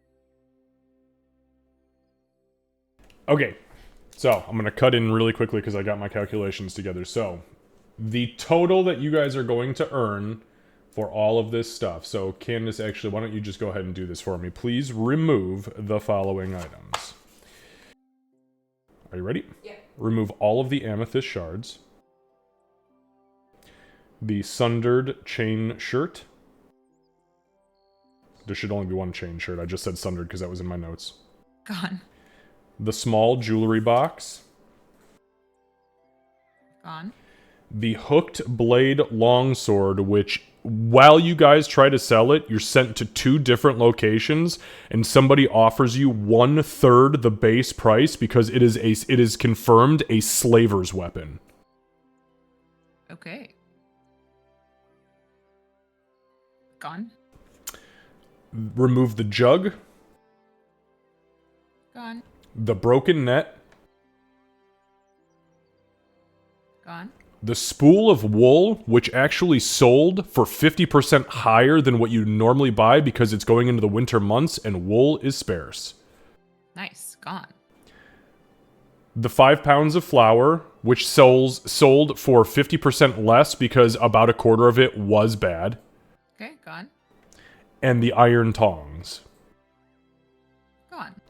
Okay, so you may add the following to the group inventory. The coin purse of the pocket plane. It's actually not too bad, honestly, for that a little haul. 61 gold, 8 silver, 2 copper. 61 gold, 8 silver, 2 copper. Okay. Done. And I added Dench's 41 as well, and it has us at 24.35. So you removed Dench's from his inventory and into yours? He did, yes. Got I removed my 41 gold. Yeah. I am penniless right now. Well, that's 24.35 total. That's how it totaled it, but. Okay, so. New numbers. Okay, so you just said that you had like 24.35 or something like that? That's the total. So it's 23.83 gold, 519 silver. And I see what you're saying. Yeah. Okay, I read your guys' by the way party inventory. So my spreadsheet, just to help me keep track of it, is all of your individual inventories added together into the party inventory. Gotcha. So you'll just have to bear with me because your actual coin purse of the pocket plane total is not that total. Right. Yep. Got it. Okay.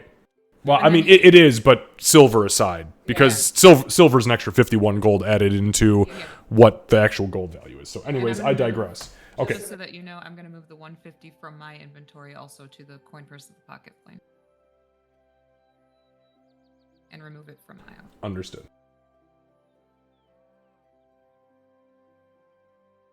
Okay, so now that we did all of that, Wow, that leaves a lot of you guys penniless. That's really admirable.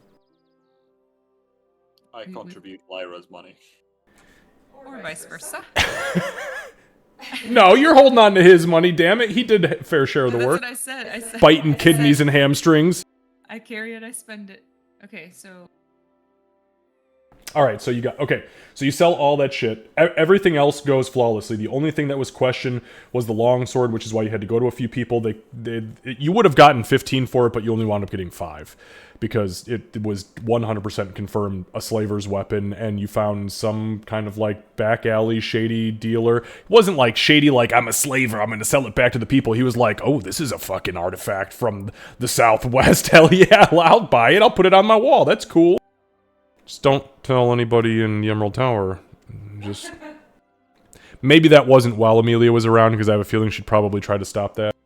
I think after, like, the first or second one, my assumption would be Lyra would probably be like, "Hey, you know what? We'll figure this out. Don't you worry. We'll get paid for it." I'm sure you know the best places to melt it, to have it melted down, to be put to good use. I'm gonna go make sure Asha is settled and just complete genuine, not even the like, I'm going to look the other way, just fully genuine. Yeah, and then you, like, bump into some grubby fucking 3-fingered dwarf who's like, "Melt it down. Fuck that. I'm hanging it on the wall." okay, So- so all of that being said, we did make a little bit off of that. So we'll still have 163 gold total after we buy a scroll. So if we decide to go the scroll route, which I do think is a good idea, just so that pain can be brought back. Yes, it would be agree. nice to have the other 200, but I would rather, if we need it, and I hope we don't, that we have it. I agree with that.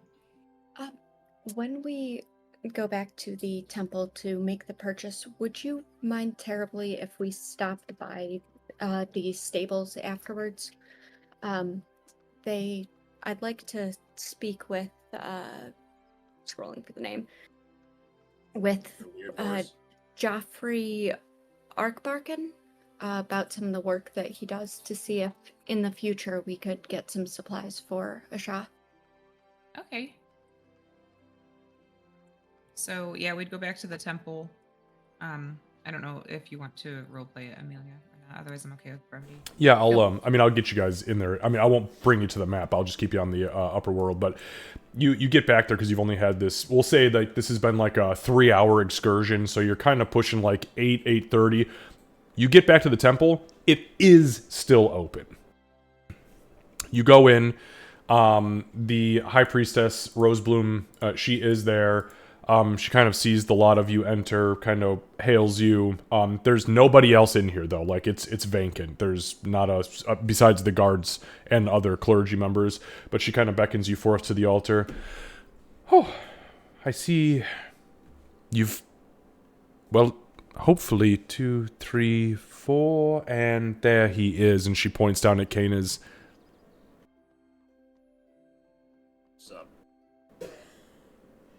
"Sup to you, young I jackal." wouldn't say that. That's a Lucy thing, not a king. Honestly, it could be such a Celestian thing too. Sabra. Timetnu's new greeting. You've returned. Do you need me to fetch the box of God's tears? No, I think we have decided to just buy a scroll. Apparently, these dark space ships are pretty expensive. That's what I've heard from the stories of the spacefaring type that never visit me. The irony is ridiculous, by the way, considering she points up at the giant moons hanging off the ceiling. Well, if it makes you feel better, we'll probably be back again, and I guess, I don't know how all this dark space stuff works, but I mean, we'll have a dark space vehicle, I think. When we So we'll visit.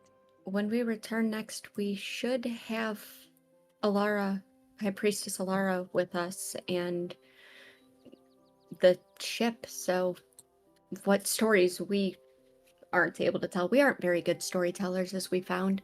We She are should be not. able to tell you all about. Oh, I'm a wonderful. good storyteller. I'll tell you about it. I look forward to that, Mr. Payne.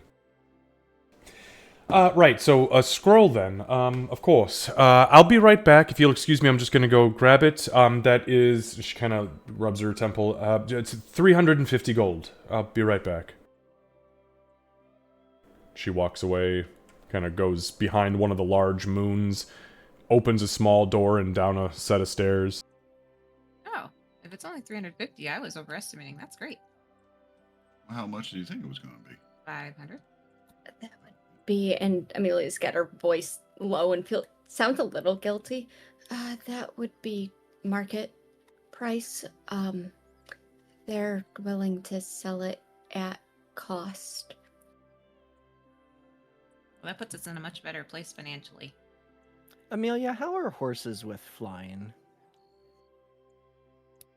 Are you asking about horses in general, or how will a Shah be? Well, I guess a Shah riding on the dark space vehicle. It's Uh, so long to say. The Star Horse. Yeah, I don't think Star we have Horse. No, we're. Oh, Well, I see we what you're call saying. it. The name is Astral Mother. I mean, a little bit less of a mouthful. I thought it was Asha. Oh, not the horse, the ship. The ship. Yeah, I'm talking about the ship. Oh, Astral Mother. Okay, I guess I wasn't. I was probably eating at that point. Okay. You definitely were. Actually, I was hoping we could talk about the name of the ship at some point. However, that's not what you asked. Asha's not. She's not a horse, not really. She's in that form, but she'll be fine. Oh, Very okay. horse shaped. What is she? Is she like some kind of shapeshifter or something, or is she like? She's a spirit from Mount Celestia. Canis said she's a space horse or something. Isn't that what you said, Canis? What'd you call it? Star. A Star Horse. Star horse? Star Horse. Okay. I suppose that's a relatively accurate description, but This is also an astral isn't. being that's being summoned into a specific form as requested by Amelia, as granted by her god. Space Horse. They're no fun sometimes. Wow. I'll just call her Holy Asha points. and the ship. That makes things less confusing. Agreed. Yes. Oh, Star those Horse, though. those stairs always get me. Excuse me. Oh. All right, just the one scroll. Oh, I should have brought more. You did just say one, correct? Yes, just one. Oh, thank goodness. The cellar, my knees just can't do what they used to do 285 years ago. She puts the scroll on the counter. 350 gold pieces, please. I'll think it to the bag and then have it appear, and I will remove it from the inventory.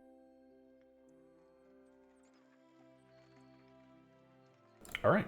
She takes the coins into, you kind of like pour it into like a big bowl that then kind of like gets poured into what appears to be a coin purse to the pocket plane on her end, and then she pushes the scroll towards you. And your scroll.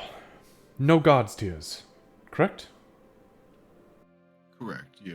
Well, Wonderful. I don't think so. Right. Currently, right? That was the plan. Yeah, probably not. Just so that way we're. Yeah, no. When we return. It's fine. No rush. You know my resources or your resources, Sentinel.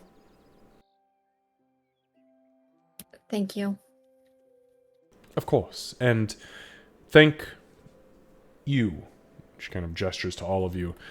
I told Sentinel Amelia earlier that we'd seen a great calm wash over this city since you have figured out, at least as best as you could, what is happening with these people that had been growing sick and going insane. And flash forward a couple weeks from when we last saw you, and I kid you not, it's as if everyone has forgotten it.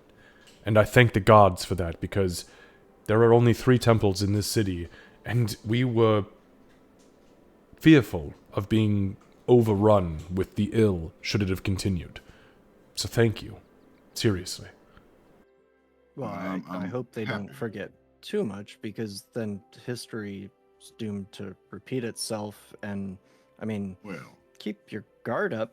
I mean, that was a bad thing. People shouldn't forget about it. But well, I mean, there was some Oh, pretty horrific things that there was some pretty horrific things that were involved in this. So it is maybe probably best that they forget that. But At least for the common man. yeah, exactly. And, Mr. Payne, we do remember what you told us, and we will take that to heart. I have a meeting this evening with the other clergy members of the other 2 temples, and we will make sure that our grounds are hallowed and our walls are sanctified in the coming days to better protect against it. I'm glad. Thank you. Be careful in your journey. If you need anything else from me, simply send a missive, a message, a runner, visit me in person, land your spaceship on my roof, as long as it doesn't break it. Can we actually do that? I don't know. I don't know. This is all new to me.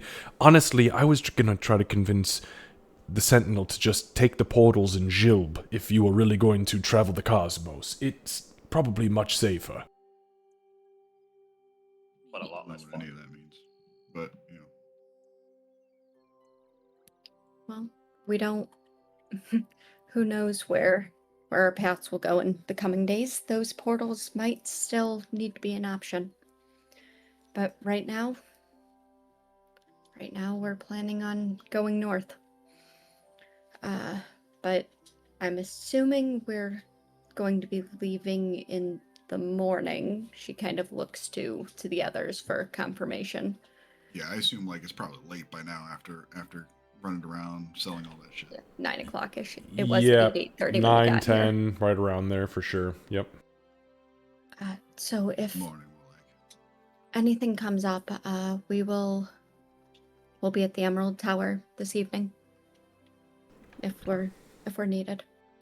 Understood. And I'm keeping my eyes peeled for the Everwatcher. Thank you.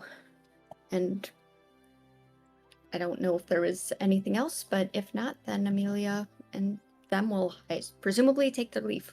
Mm-hmm. Got it. We'll move you guys back to the Emerald Tower. I know that you are placed where you are. Give me 1 second. Little off.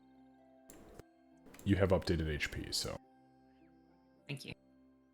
Well, you already had updated HP. I'm talking about the newbie level 5s. Oh, that's good. You Well, thank dick. anyway. I like my HP. I stand by what I said. Okay, you guys return to the Emerald Tower, and you are greeted, per usual, by the guardsmen who allow you to kind of take free run. Cornelius is not here. Get him the fuck out of there. Laser beamed out of there. Yeah, he was kind of. I'm out. You guys come into the main hall though. And you find that it's late, so it's kind of like leftovers from whoever was eating here before.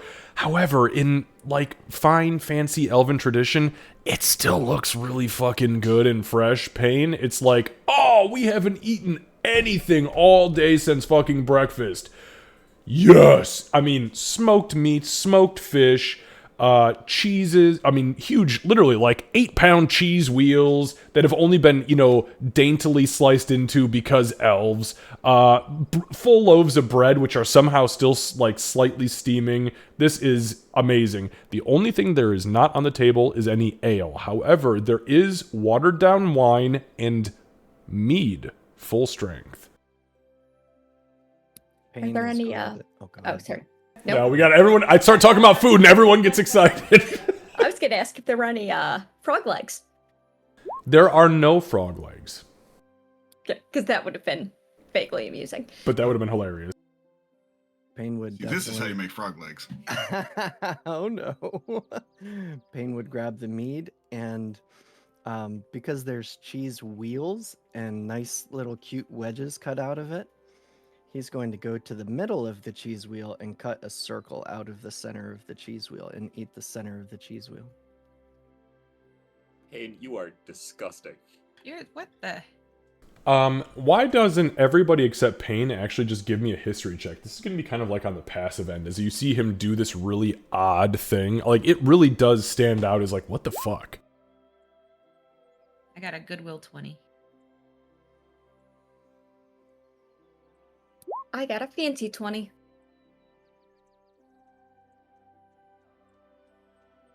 Okay, so Canis, I don't see Kane, you're yours. gross. There it is. Oh god, yeah. So Dench and Canis, you're like, what the fuck? Lyra and Amelia, you actually recognize what this is an old dwarven like wives' tale. Like it goes like the center of the cheese is, you know, it's kind of like the center of the cheese is always the best cheese, and you should always take it for luck, love, health, wealth, happiness, sort of thing. It's almost like a little prayer that they would give over a table. The king or whoever is presiding over a party would cut the middle out, and it has actually nothing to do with what he's saying. It's so that anybody taking wedges off of it doesn't have to cut through the center themselves. It goes straight to an empty space, which creates perfect triangles. But he doesn't say any of that.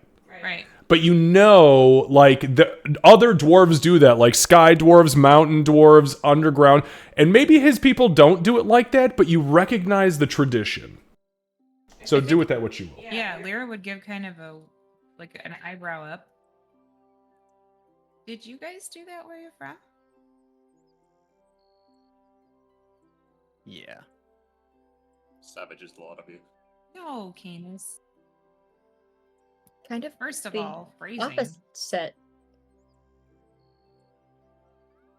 Yeah, it's actually like like Papa always eats the heels of the bread loaf, you know? So cuz most people I don't him like for that too. most people don't like the heels of bread. Most people like to have not the crust but the soft part. So it's kind of like a sacrifice almost. So the first person who gets to the cheese cuts out the center because it's the hardest part to cut through. So they take that part out so no one else has to deal with it. That's really thoughtful, Wow. Bean. He looks a little flabbergasted, like, now I remember that, but I don't know, I just like the middle. Okay. All right. I mean, to each their own. That's an interesting little tale about that, though. I never would have thought of that part. I Yeah, think I I guess. learned it. There's a whole thing with it, which, I mean, I'm just eat my Well, cheese. Every culture has their thing, you know. And every Payne has his wheel. Every Payne has his wheel. And it is delicious. I mean, and Payne, because I know why you did it. As you bite into it, it is the softest, most tender, and also the richest bite of fucking cheese you could possibly grab out of the center of a wheel. Mildly sharp cheddar, perfect holes, executed flawlessly, as elves typically do. It's amazing. It is absolutely delicious. Also, fuck that cheese wheel. There's no preserving it now. If they don't eat it, it rots.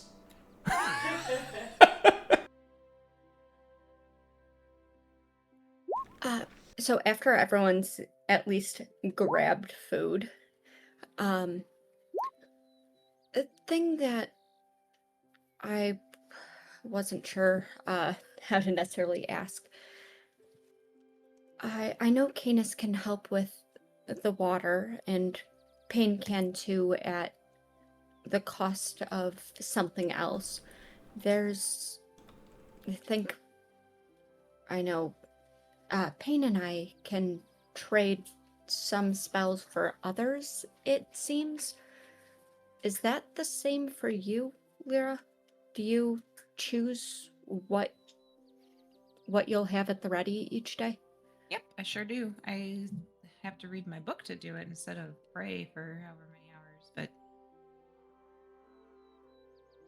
Is that something we should talk about, knowing each other's? When we were here a month ago, we talked about what we were all capable of, and that's grown quite a bit. I feel like we haven't actually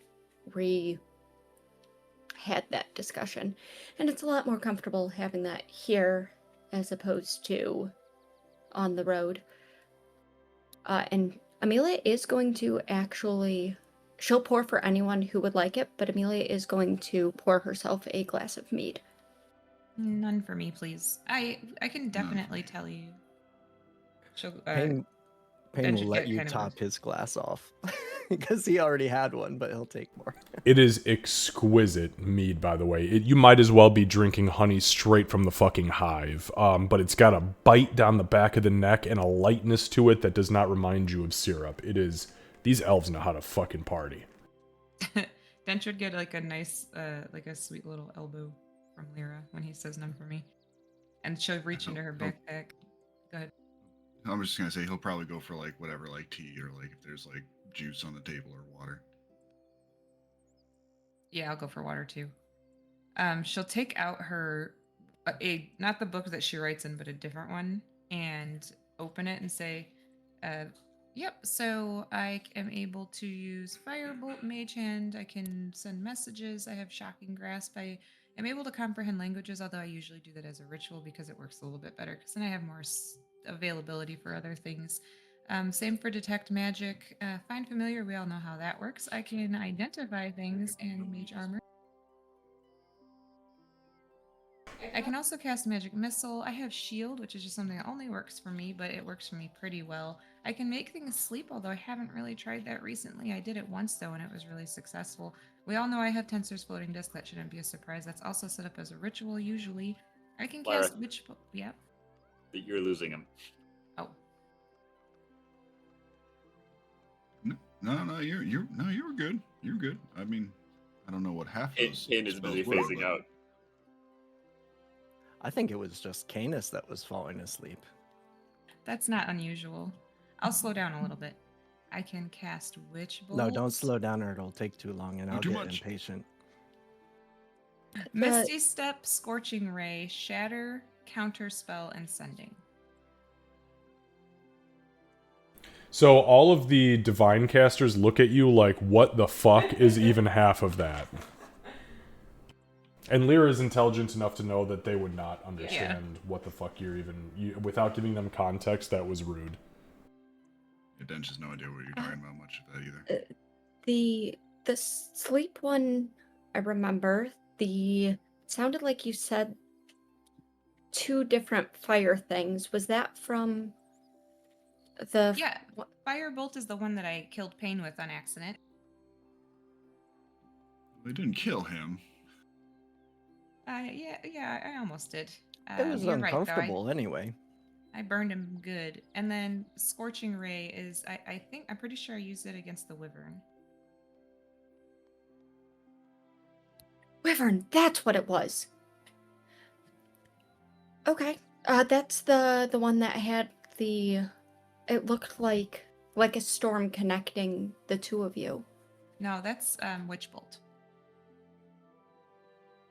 Also very useful. I used that one on the, what are those things called? The Displacer Beast.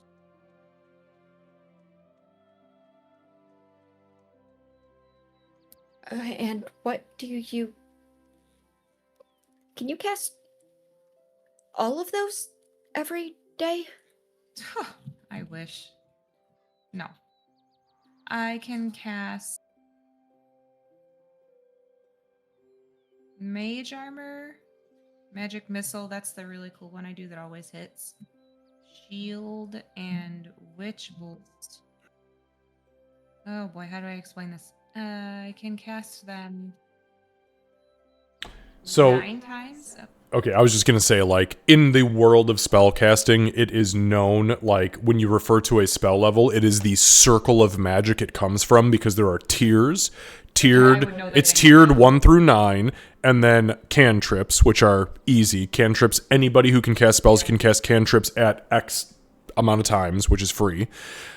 But then, like, spell slots, quote unquote, are like, they're like tiers of energy. So there are, so do with that what you will, however you know what I'm saying. Because we used to explain it the same way when we were playing Nero, yeah, when we LARP. So, do you guys have circles of magic?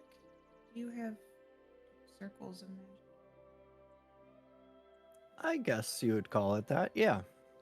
Okay. Yeah, and so, each one's a little bit more difficult, and you can't access it as often as, some of the Yeah. lower ones. And exactly. yeah, like I got a lot of things I could do. I just spend a lot of time making sure you're not dead. Appreciate that. So, You're welcome. mage armor,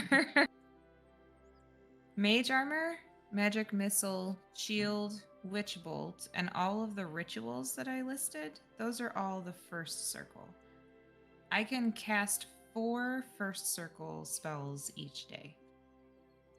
Then second circle, I could do the first, just I'm sure the same way you can. But I also have Misty Step, Scorching Ray, and Shatter. And I can only cast that circle 3 times a day. Sorry, Dench, I'm almost done. Then third circle. Sorry, it is late and I'm sleepy.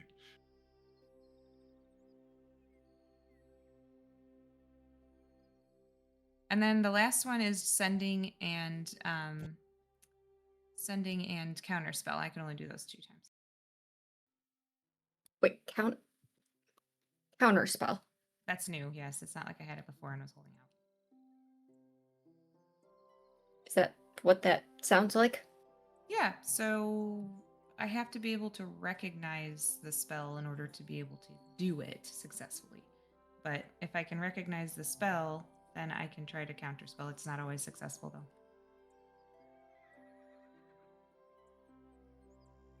Well, look at you. You're all sorts of fancy with your spells and things.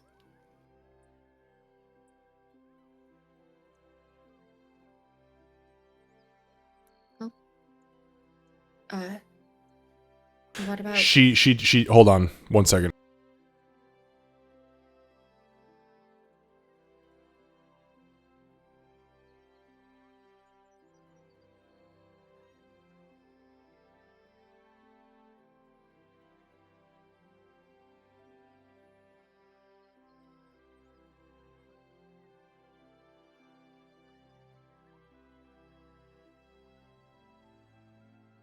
Okay, she does not say any of that. Yeah, Counterspell does not exist. It does not exist. I confuse counterspell with dispel. Yep.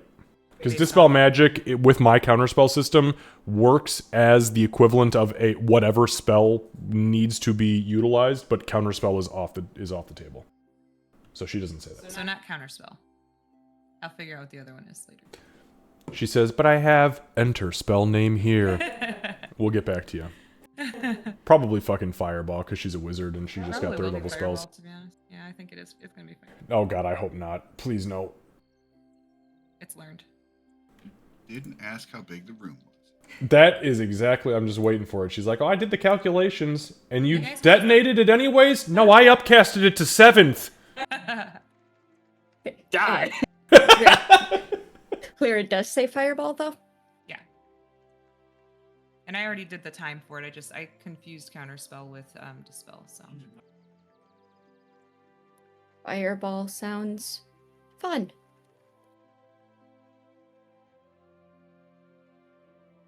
Okay. Horrific kind of way. Or useful in if it gets particularly cold. I suppose it would depend. Pain, I know your healing spells are incredibly strong. You said you can probably bring someone back. Is there more? Oh, there are so many spells that are like, they're not in here, but they're like floating around up here. And I just, like, every morning I grab one and I put it in there, you know, the ones I think are going to be useful for the day. Maybe we can And just check on yeah, the day with you then. there's a lot that I could do, but I do you- tried to grab the most useful ones. What do you normally have then? Things that stop you guys from dying, like my aid spell and bless, and let me see. Well, like when everybody died, and I used the gentle repose spell and the prayer of healing. That's, you know, things like that. And the warding bond, that would be one that I haven't used yet. That's just out there floating around that I know of, and I just never used it. Continual flame would be cool too, but you know, I gotta have ruby dust for that, and there's kind of a lack of ruby dust on our adventure so far. And Amelia, Amelia, make an intelligence check. This is a lot of information for somebody of your intellect to absorb, so I just Oh, I want don't think to- she's retaining all of it. She's just trying to figure out why their magic is so different. Ah, got it. Okay, no, you know what? Yeah. I've got a good note for that too. Go ahead and roll the intelligence check. It was almost an 18, so 2 and Yikes. 1. Okay, so yeah, you are as I saw on your face, you are as thoroughly confused by what they're telling you as you probably feel. And I'll leave it at that for now. I've got a lot more offensive spells I could use too, but I'm always on my heels, so I never get to use them too much. But I mean, that's okay as long as you guys stay alive. That's what's really important.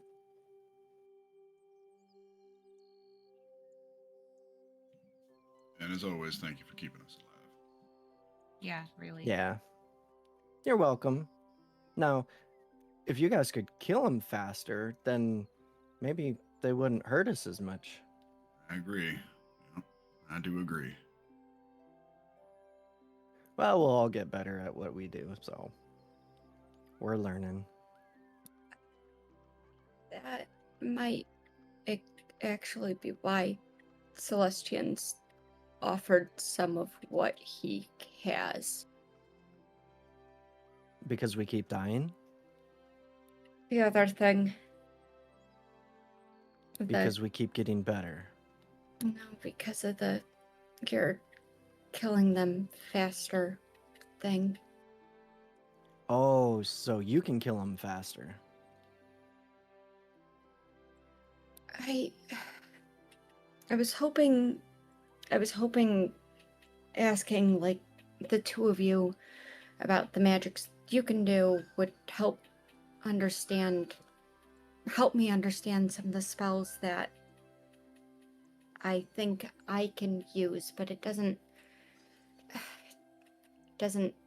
none of that sounds familiar. Some of the very simple healing spells that, I mean, most of the clergies know, I can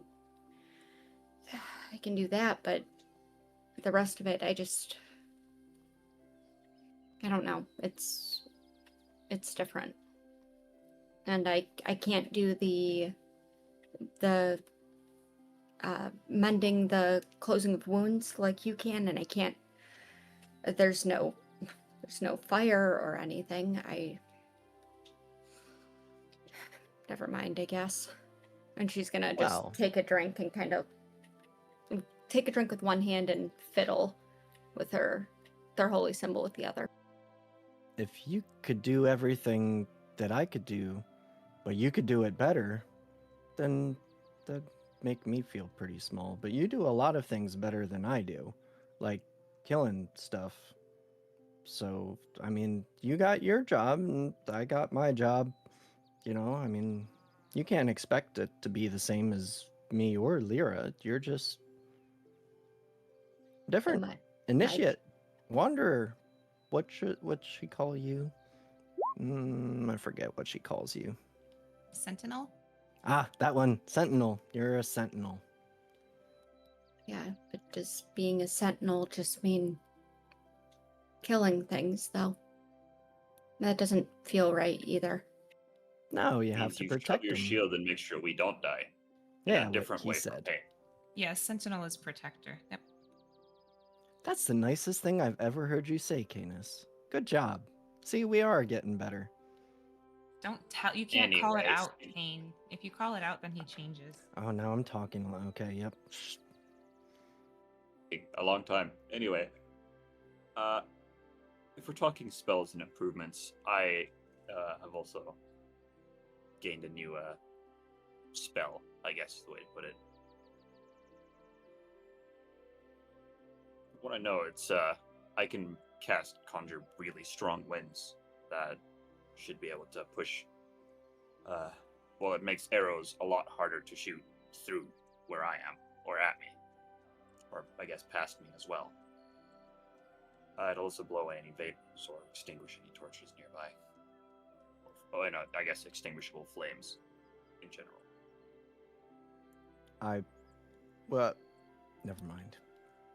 That being said, I most likely won't be able to hear any of you during any of that. Which might or might not be a benefit. I'm considering. Curse still. and a blessing at the same time, it sounds like. Yeah, I agree. How do you get your magic? Something We're trying to figure that out. something magic, something Temetria, something. I'm a magical jackal. You try and take a guess. He's a sassy magical jackal.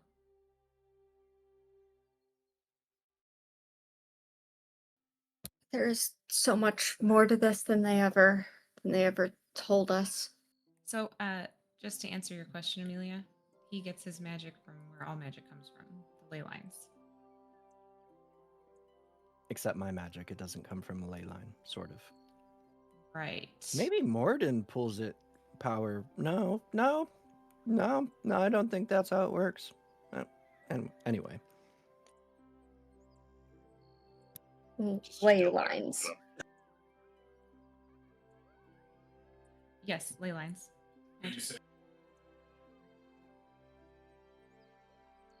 It's if you think about a Shah is a spirit of energy. Wherever that energy comes from, you decide. But Canis definitely comes from ley lines. He's similar, very similar. Must be why he lays on the ground all the time. It's spelled a little differently, but Yes, so you should not disturb me while I'm laying on the ground. Very important.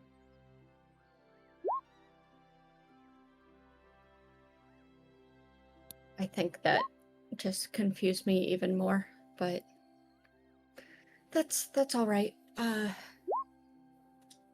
was going to ask if there were things that we needed to try and focus on, but now I'm just thinking that maybe it is probably time for bed. yeah, that's probably not a bad idea. Come in. Come in. I'll open the door. I got Maybe it. they were stomping on the ceiling. Did it come from the ceiling? So as the no, I had to yeah, he was stomping from the ceiling for sure. So you guys, as the door opens, you see the white-haired, white-fleshed, bright blue-eyed, black-clad paladin that Amelia has spoken to before, but I believe not many of you have actually met, simply just enter the room, but only after being allowed to. And as he steps in, he kind of looks down at Canis, up at Lyra, over to Dench, looks past Amelia down to Payne, turns his head to the far right and far left to the guards, and then finally rests his eyes on Amelia, almost mechanical. As he like looks at Lyra, she's just like, There is no emotion in his face. Good evening, sir. His eyes rest on Amelia. He glances back at Dench, gives a half nod, and then straight to Amelia. It was nod, straight to Amelia in business. I've heard that you've called for me, Sentinel. And she's obviously thrown off by all of this. Yes, thank you. Thank you for coming here, especially on short notice and then so late. Late is nothing. The clock has just struck 12. It is exactly when I should have arrived. English, a common, please. Gayness?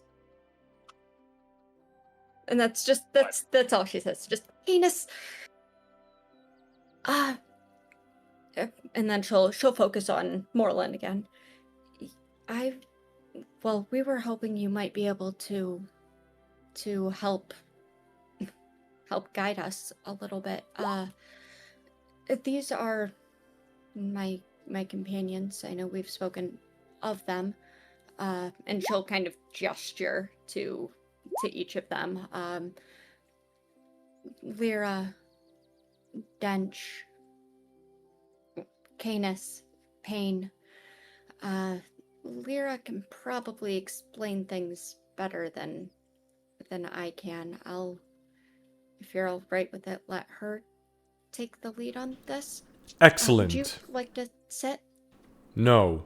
But he reaches down, he grabs a goblet of wine. You guys see Payne moving a plate towards him as you're talking, Amelia, and a goblet of wine.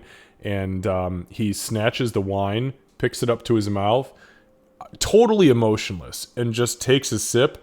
But you see, as he sets it down, he blinks hard, and you only know because the light in his eyes goes out for like 4 seconds. And he lets go, looks down to Payne. Thank you.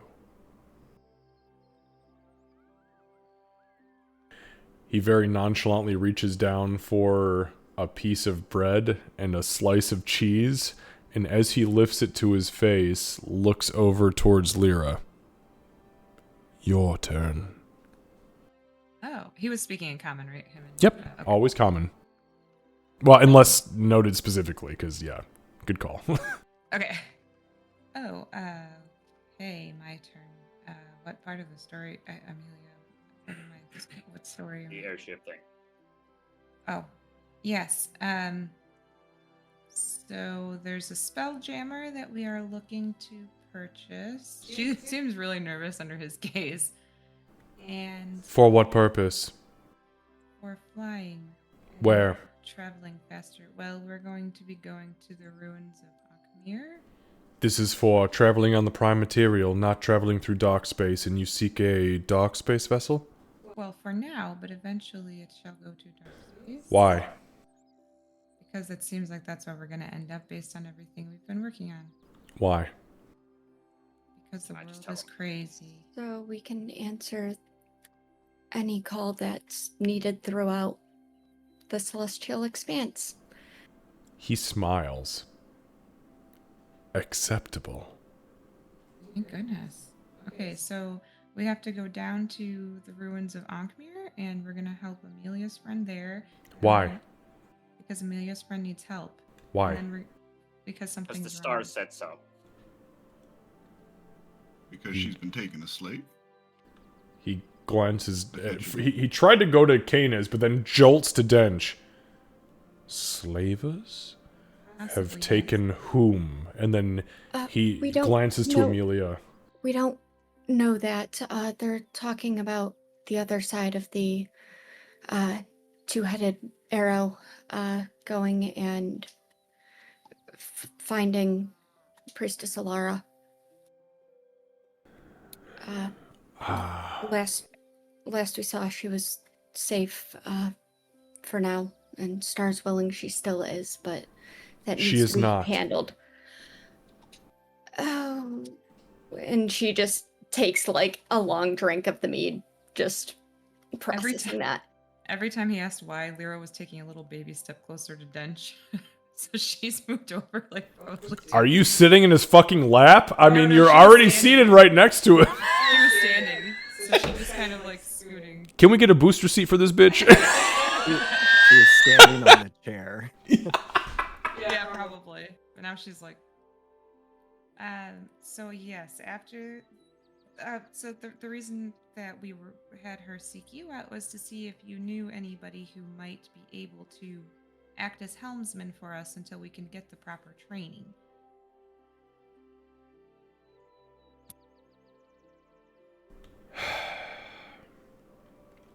Yes. You do? Yes. He's in Port Mira. Right now. Unless he's died since I last saw him. People tend to do that. They do indeed. Which is why I always preface it with a warning. His name is Dorian Thunderbeard. He's the eldest child of former King Thunderbeard IX. Great. Do you know what his rate is by chance? His daily rate?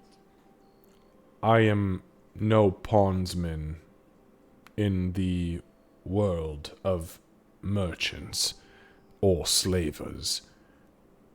You guys aren't close then. Okay. No, we We'll just are ask him. close.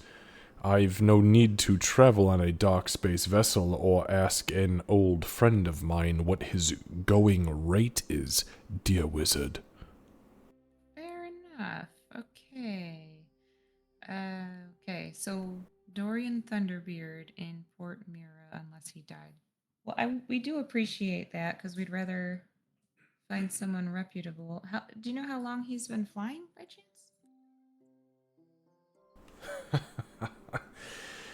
He looks up. You watch him look up at the ceiling, and he starts to run numbers on one hand. And then he looks down at you guys and he says, 225 years, give or take. Pretty good amount of experience, yeah. Well, Yeah. the Thunderbeards were one of the originals to take to the sky. They were actually part of the original dwarves, them and obviously the Kulgarians, who made their original pact with the elementals to bring the mountains into the sky, but they, the Thunderbeards, were the ones to master airshippery.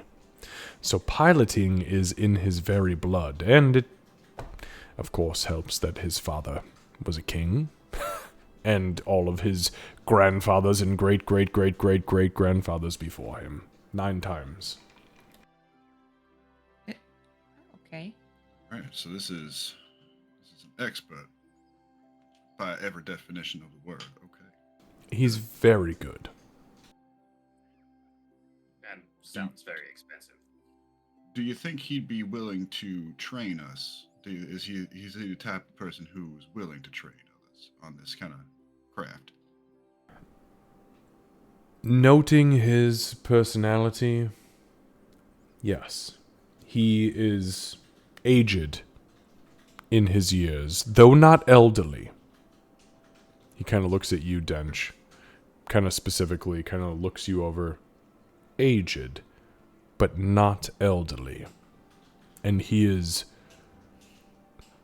open and willing and enthusiastic about training those in his area of expertise. If you, of course, are smart enough to learn such things. You, Kane Maybe not is... smart enough, but determined enough, I suppose. It's our strong suit. Kane is and Pain, give me an insight check.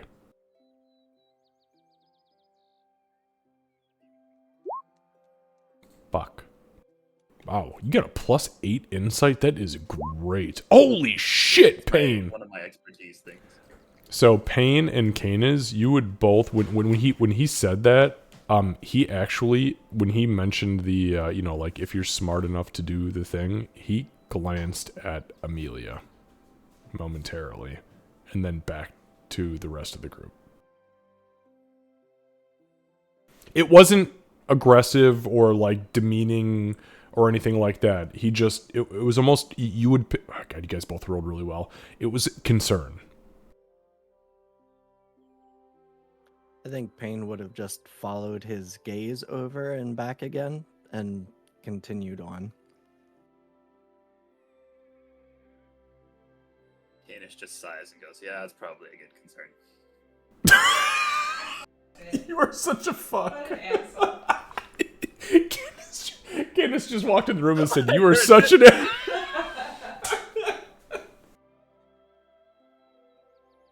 Oh, I love it though. I do. I love it. Okay.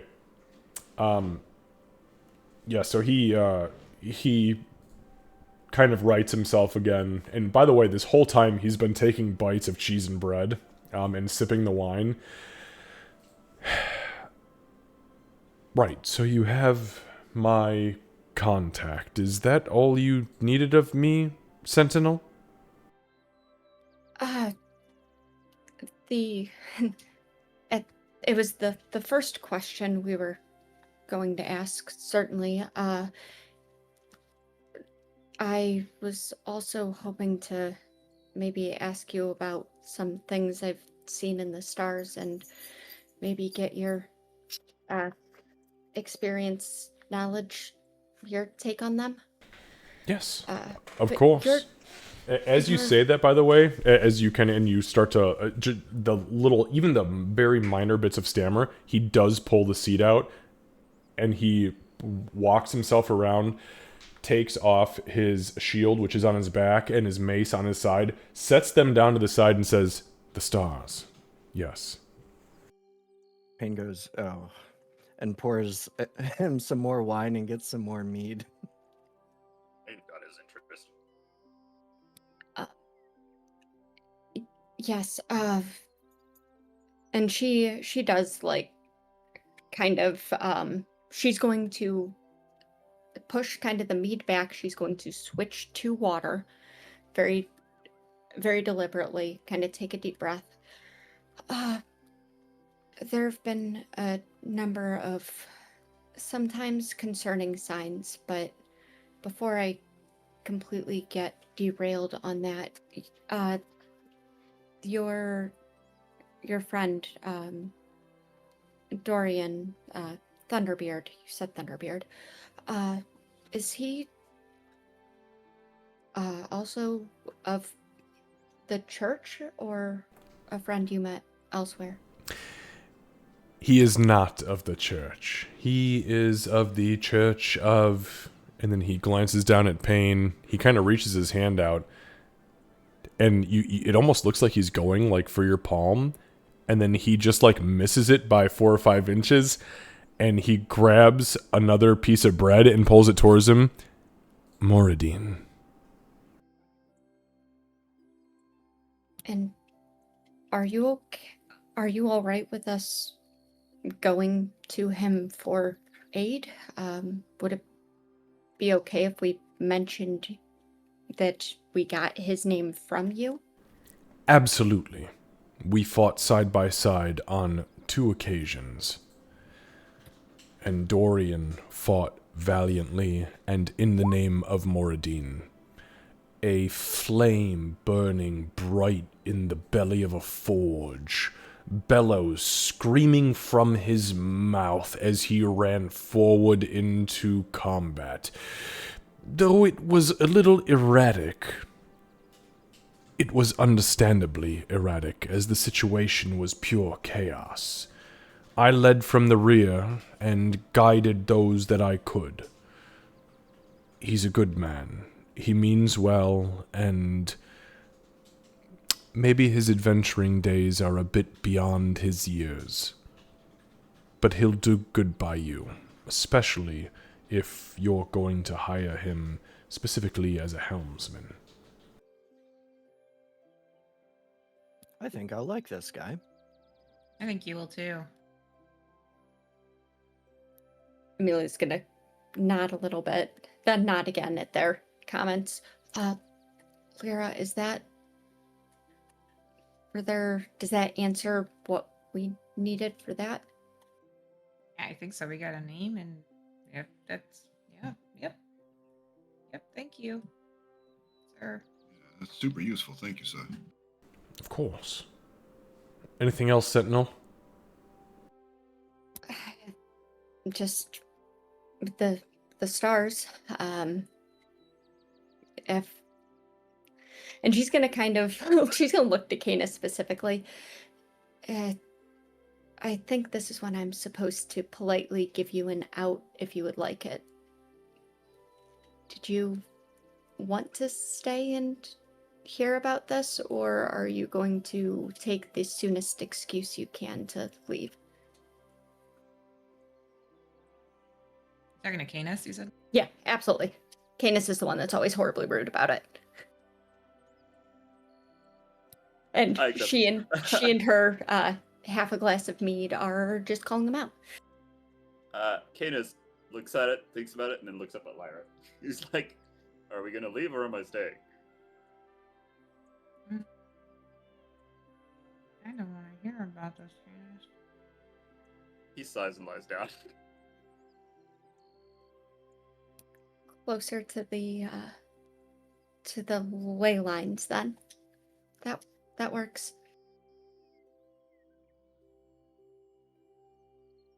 So, I don't even know where to start with this. She actually gets a little wide-eyed and she looks towards like Dench and Payne and Lyra. Oh, start with the Hydra. Start with the other one. The Beholder, that was the most Oh, yeah, the recent, Beholder. probably.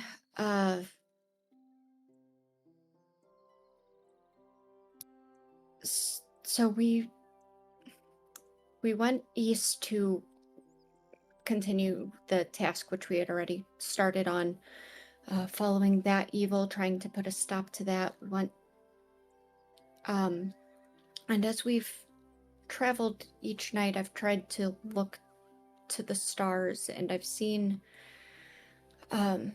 last night there was it last night? The night before. In recent nights, there was the Beholder. I've noticed the sword both facing blade towards us and then the hilt. I saw the torch when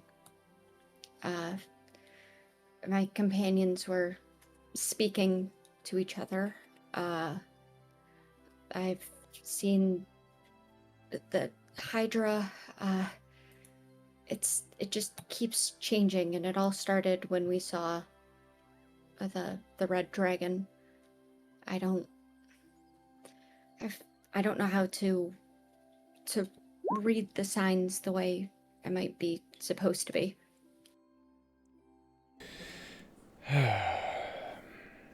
This Sentinel is all part of the celestial journey.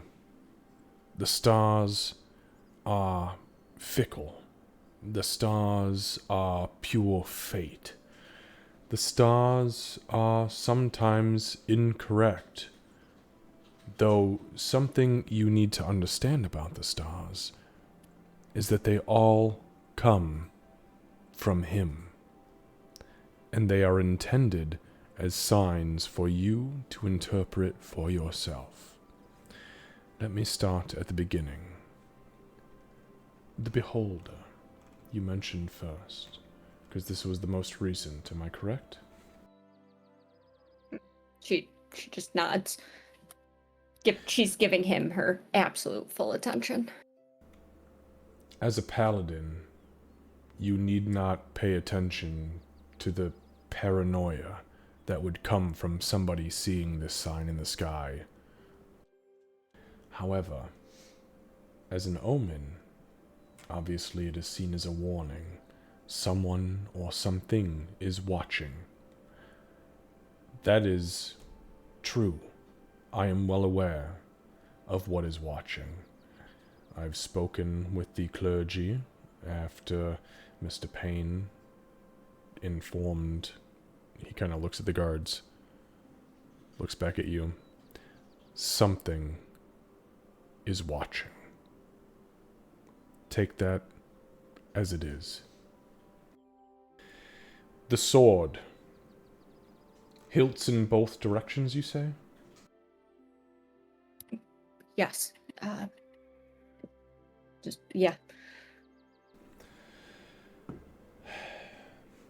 This is a sign that tells us that you should act. You should act, simply. Some say that you should act even if the choice is bloody. And I think this entire endeavor of yours has been bloody enough. Am I correct? And he looks at each one of you individually. To say the Pain- least. Payne's like, oh yeah, like they died. Unfortunately. And then there's the torch. This one I'm unsure of, depending on what you were doing or where you were. But typically we say that the common folk belief anyways, is that lies fail under its light. Somebody may have been lying to you in the day prior. It's a possibility. Or it could shine brightly and give you revelation, truth, exposure of some sort.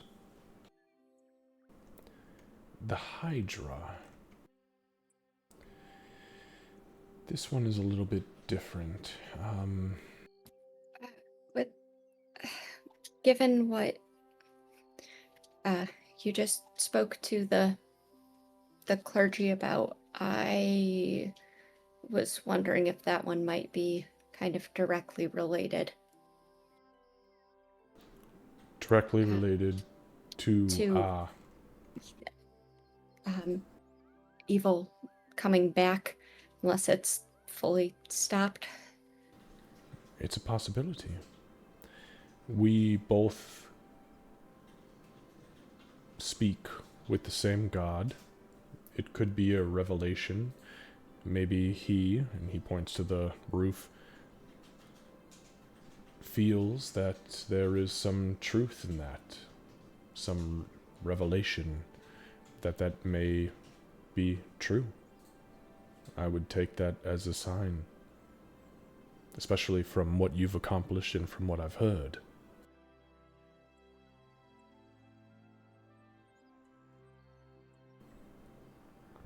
As far as the Hydra is concerned, this is a truth that, or a problem, rather, that cannot be solved halfway. It must be solved completely. I, again, don't know your circumstances or how you saw it or where you saw it, but take that into consideration. This is something that maybe has some sort of persistent, he kind of leans down, evil. Something that may return or will return.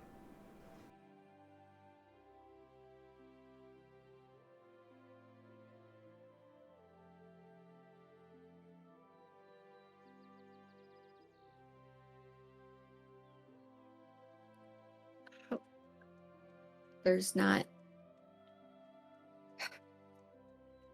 It's sometimes it's you look back and kind of realize what they were trying to say. I feel like I don't know how to tell when I see them. Like it feels like a warning, but I don't know how to know what it's warning about.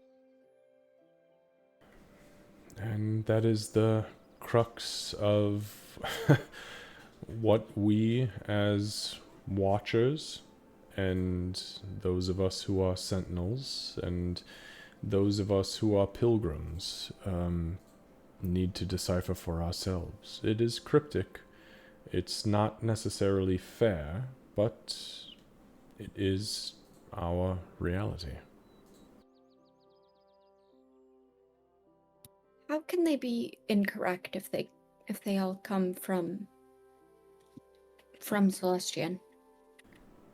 It's not a matter of correctness, it's a matter of how you decipher them.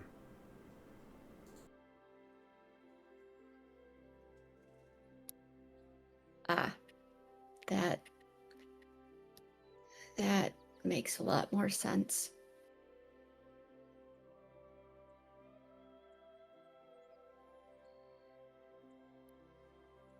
Did you see something in the stars? Is that why you said that Priestess Alara isn't safe now? Yes. When we spoke, had seen the shape of death in the stars. And this does not. I'm sorry. Can that one also be interpreted differently, or is that one pretty straightforward? It's not as straightforward as you would think. It's not necessarily as something death or coming to an end, but something coming to a close. And when I see that and interpret that from my material world surroundings, meaning my interaction with the Sentinel, could have been that something needs to happen in order to close a line, in order to close a mission.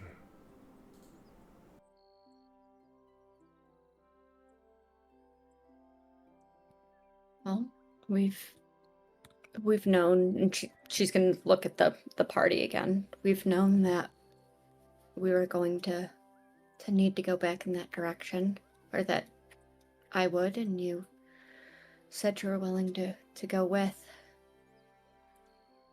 That almost makes that sound positive in a way, that it's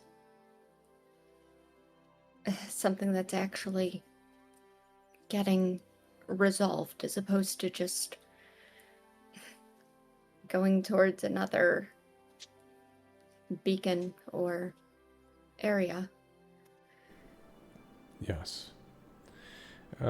More than that, you should know also, in the last 5 or 6 days, I've seen the great chalice in the sky. But when the chalice was spilling out its contents, I saw them pouring towards both, well, 2 directions really. One was to the far southwest, near the ruins of Ankmir, and one was pouring into Philandrius. I am not entirely sure what this test of faith would be in those directions, but It definitely perks up to hearing him. Yeah. Yeah, Lyra's eyes go a little wide too. Amelia absolutely is going to look towards Stench there. She's not subtle. That's the one about what you accept, what you take, what you, any of that, that's what defines you. exactly. Very wise. We talked about that one recently. Turns out that the followers of the Forge looks down at pain have their own version. It's a lot more keg shaped, though, I think. But the tests, I think, might be the same. You see, he kind of smiles slightly again, reaches down, takes another slice of cheese and bread, continues to eat.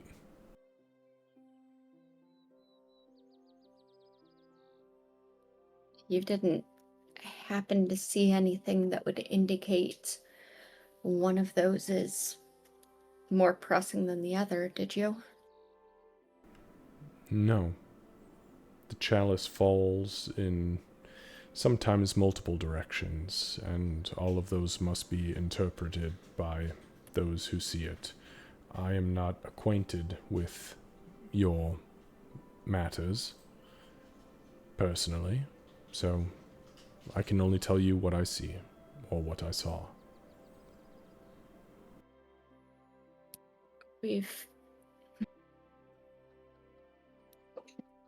When we last spoke at length, that arrow had two heads. As we've traveled, we've started to realize it's a lot more than that. Flandrius is one of those places we'll need to travel to sooner rather than later.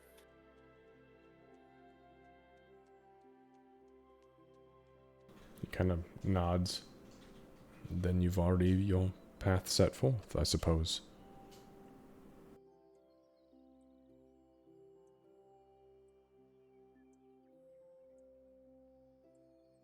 He kind of pushes his chair back and stands up. Is there anything else? Not unless you know of either one, if spirits that are currently in the form of a beautiful horse can get sick from eating too many honeyed oats, or two, if you know anything about Temetnu, or where we could get information there. Temet? Cadence has like an ear perk up. I can't exactly go back home and ask, and that's the best source of information I would have looked to. I've no information about the goddess of the rivers. However, if you were to seek out more information, I'd say that the best place to start would indeed be Holden Glen, Amelia. We'll have to make sure that we go back there then. Canis needs answers, I think, even if the questions aren't quite clear.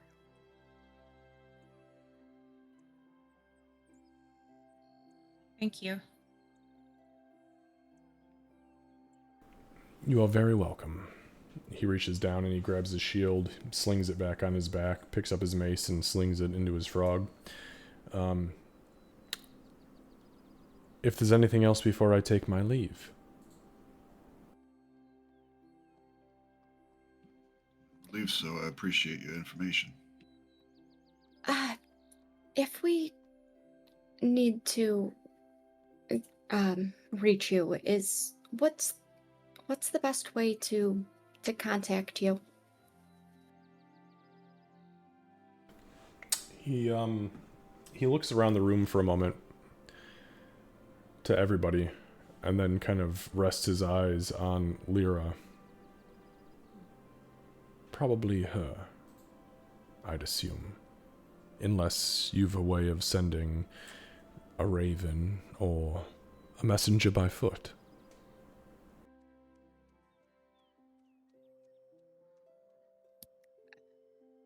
Lyra, I She don't has know the... Oh, no, go No. ahead. Payne was definitely like saying that and then cutting off anyway. Lyra, I don't know the limits of how your messaging magic works. Is Well, that... if we're on this plane, then as long as he doesn't have anything blocking people from being able to send messages, he should be able to receive it. I've met him now, so. And thank you again. Of course. If you'll excuse me then, I'll leave you to your business. Thank you, sir. And he bows towards Payne, kind of like a half bow, for the pleasantries and hospitality. You have a good morning, it is. And he walks out of the room. Okay, did you tell him that we were going to Philandrius? I haven't spoken to him since, well, the last time we were here. And how did he know? He Magic. told you. Unless there was something that I heard that wasn't actually said out loud, I'm starting to get used to that a little bit more. That he saw it in the chalice. I He think just it said he just saw it in takes- the direction of Philandrius, not particularly Philandrius. But it's Even for me, it's too coincidental. So, Celestian is snitching. It takes faith. it does take faith, but it's also like when we were first looking at where the fragments had fallen, being able to follow the stars there and kind of get them to map to a map. It's doable. I don't know how much that helped and how much that left me with more questions. But I know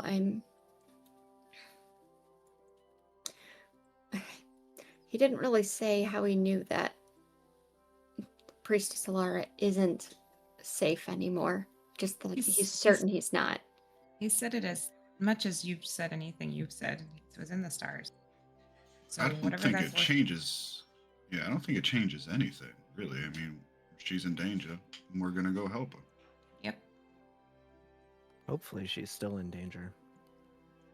You know? He Well, I means- mean, like, he- if she's not, then Yeah. she's in danger, as in, like, she freed herself somehow. Yeah. Yes, that would be fine too. Like maybe it was the Yeah. death of the danger. That would be super. Yeah. So, plan is still we all sleep. We'll head north in the morning. We have everything we need at this point. Go get the spelljammer. Assuming all of that goes well, we will head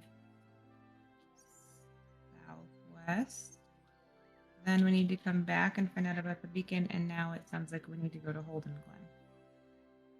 Glen. I I needed to stop by there at some point when things were settled. It's funny sometimes how the different lines they all come together. Correction. I needed Beacon, Philandrius. yes. Unless we can't do anything with the beacon, then we go to Philandrius. Even if that's coming back here to get information. Either way, we need to at least come back to Willow Hollow to make sure what our next step is after the ruins. So we go to Port Mira. We get the ship. We fly. We get Priestess Alara. We come back here. Make sure she's able to make it to the church safely. Find out what the scouts discovered. Handle that. Go to Philandrius. And then head south, maybe a little bit, heading back home. My home, sorry. Okay. Well, we have a plan. Now we just have to execute it. Now we need to go to sleep. Yep. First sleep, yeah. Speaking of sleep and home, are we going to be here or are we going to go to the softer bed? You want to sleep Yeah. in? He looks directly to Lyra. He wants to sleep in my bed.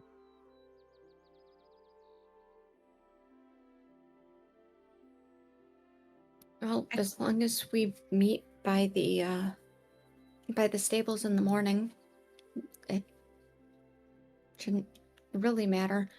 Dench, I know you're probably going to be first up. I just remembered as she finishes the last of her water. If you're back here before we are or anything, we need more water in the barrels before we set north. Yeah, I can be sure that those are filled, but I think that Payne and Canis have the ability to fill those up in the morning as well. Yeah. But that's takes Oh, that takes a resource. That's right. Never mind. Takes Yes, I can energy. get those. Yeah, I can get those filled. I'm sorry. Yes. I thought those did not. I can create water once a day and it will not affect me in any other way than Mhm. the ability to make water. Yeah. Okay. So we could have Canis do that. And Canis, if you want, we can sleep at home. As long as everyone else is okay with that. Oh, you're going back to your home. I see. I think Canis misses my bed. It's been a little while. It's a very cushy bed. We, d- d- He slept in there and I slept in the I couch. slept in her bed while she was in another bed. Payne. Okay. Okay. Am I missing something? No. Pain's No. being Yeah, an I'll idiot, make don't it. worry about it. I think we're all missing something. No. No. You guys no. missed meeting my mom. by the way. Yeah, well, early on, Payne, I think you were dead at the time. When we came I back was in a dead for a rush. while. Yeah, when we came back in a rush to get the equipment that we needed to bring you back to life, yeah, we stopped by Lyra's house to get the money, to get the scroll, to get you back to life, and we just spent the night at Lyra's house. Oh, it's fine. I mean, I don't mind. It's just caught me off guard, which is hard to do sometimes. All right. Come on, Canis. Let's go. With pleasure. Okay, so the group splits. Lyra and Canis head back to Lyra's family estate. We'll get to them in just a moment.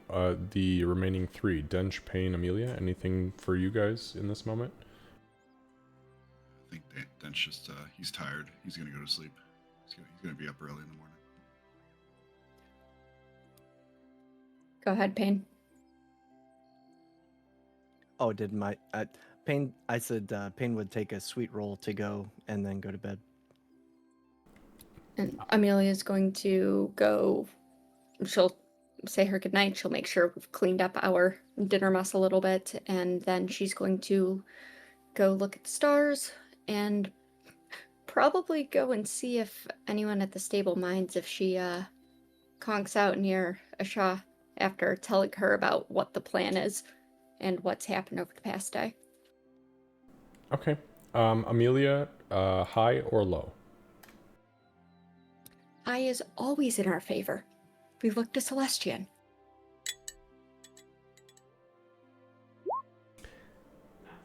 Barely missed it. It is overcast tonight and there are no stars in the sky. No That's no fine. visible.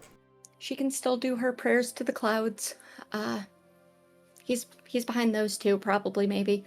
And then go fill in Asha and probably not even bother coming back in. Okay. Probably feels a little bit more like home that way anyway. It does, yeah. And Asha is there and passed out, fat belly full of oats, kind of like on her side, talks to you for a little while, takes in everything that you say, and just is totally like agreeable with everything that you lay on her. I will make sure to mention that she will also be on the ship flying, just to make sure that she has a chance to get a freak out if needed. She But I kind don't of think like, she'll have a problem. yeah, no, she rolls up a little bit. She kind of rolls on this fat belly up to you to look at you like, ship? And then, okay. And then just kind of conks back over. She seems very, very pleased. Very well fed and very pleasant. Okay, so Payne heads to bed. Dench, anything from you? Specific? Nope. Sleep time. Alright. Canis and Lyra, you head back to the family estate. You get there, it's Dad is already in bed, but the door is easily openable. You guys head inside and head to your rooms. I'll just put you guys here for now so that we have a place, because it's getting up towards the end of our session. So you guys get there, you head inside and into Lyra's room.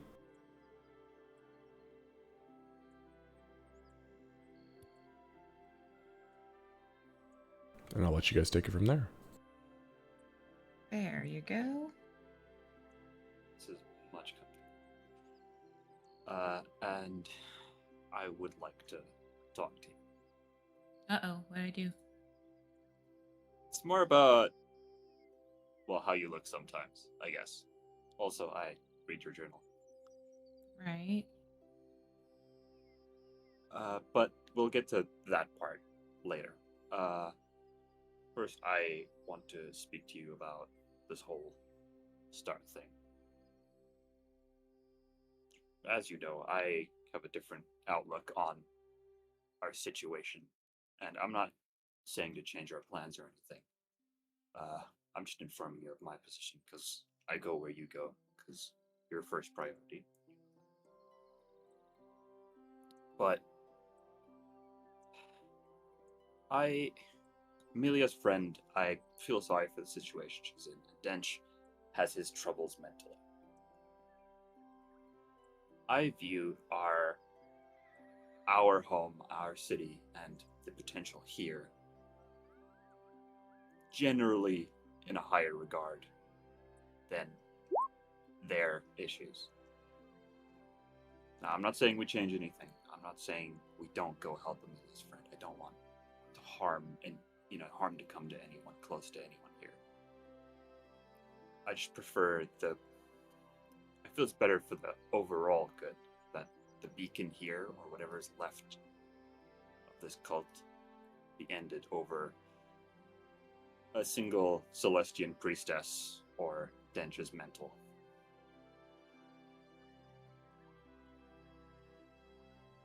So maybe if we get a call from, or a message, I should say, from our employer, we maybe hear what they have to say about what's happening. Decide maybe from there. It's Or at not least like inform the others. It's not like you do not speak up. Why didn't you say something?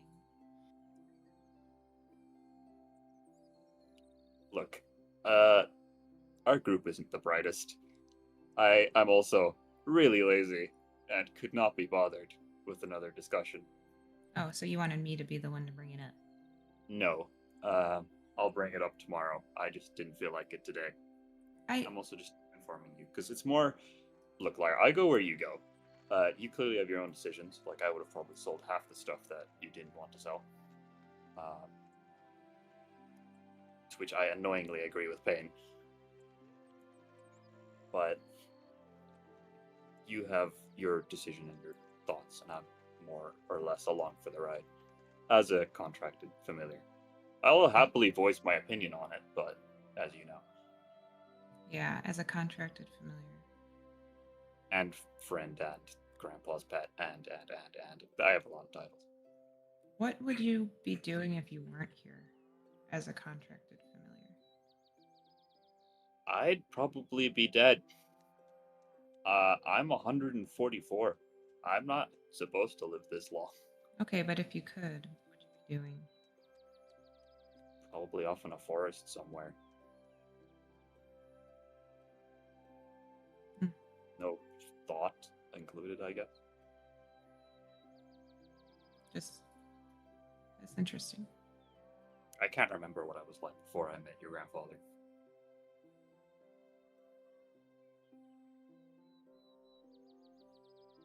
No. She thinks, you can tell she's like kind of deep in thought for a second.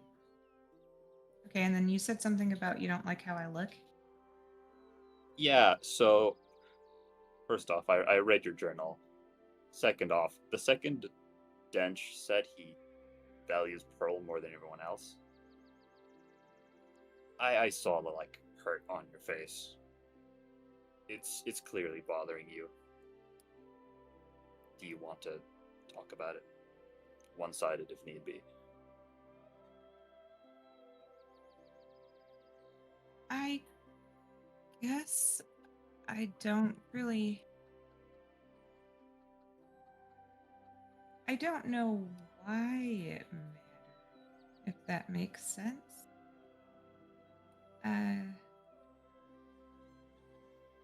I think that in all of the time and all of the experiencing people and all of the comments everybody thought I didn't hear, Dench is the first person who's made me feel seen,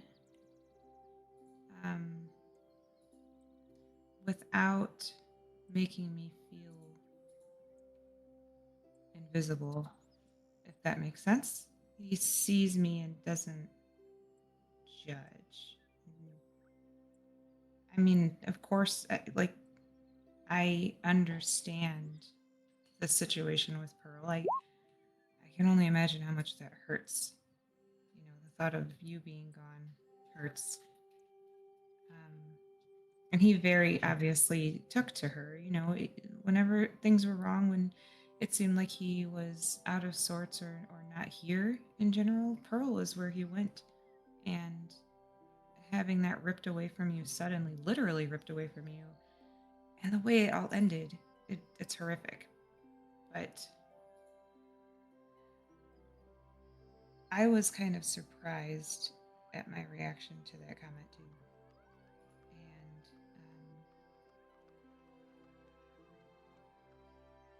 it was a brief moment. It's not like I'm still upset or surprised or whatever. And it feels really stupid to say it out loud. But I think it's just, I'm confused why being seen made me want to just stay visible. It's because I never really encountered it before.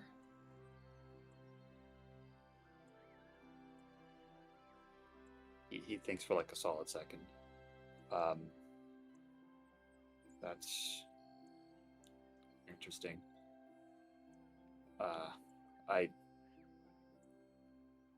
It could be the fact that it's a new feeling and you enjoy that feeling, so you want to keep it, of course.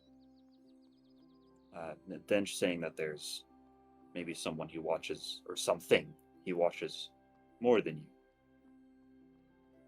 Could be the effect. Could be maybe you want to be the one he sees most. Yeah, I know you're not generally a selfish person, but if you find something you value like that, you want to have it be, well, you know, it's like when you study something new and when you learned about tensor, how much did you focus on tensor? A lot. All of it? Right. Yeah. Exactly. So now this is essentially like tensor duty. You got viewed, you're seen, you're visible, and now you want to focus on it, all of it. That makes sense. I can't really tell you more. I mean, I sat in a wizard's tower most of my time, occasionally bit an imp. I'm a jackal, and I have my limitations. Namely, a lot of magic. Can cast like 3 spells, despite being a wizard's familiar.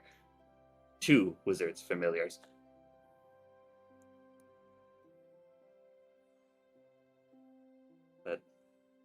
But, as you probably are aware, people's feelings, or I guess how they see things, is generally my view of I don't care.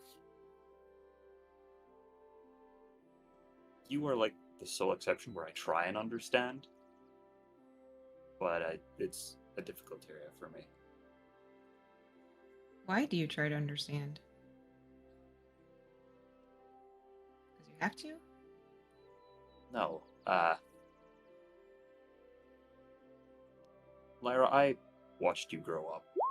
You're very, very dear to me in the same sense of like your grandpa and your mother and father hold you very dear. Your father is always around, but he's mostly in his laboratory, and your mother is never around. Your grandpa was very busy, so I try and be around as much as I can help or need, or you want me to be. I know. I'm lucky I have you, Canis. Glad I Sometimes, can be here for. sometimes I feel bad. Like, if you want to be romping around like a normal jackal in the forest,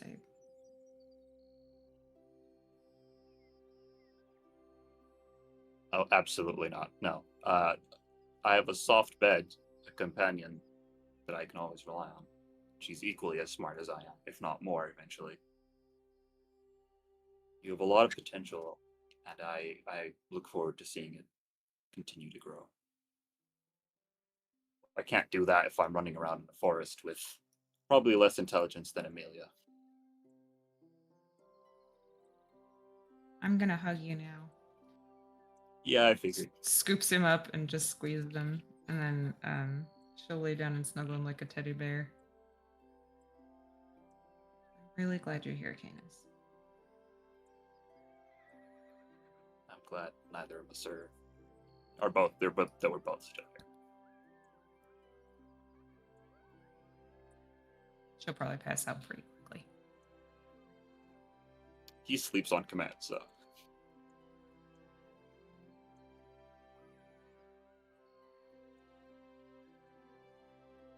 Okay. So, everybody beds down for the evening, and we will say, for the sake of the evening and brevity, that everyone does fall asleep successfully and awakes in the morning. Let me just take a quick note, because we are at 10:04, on where we will pick up next week.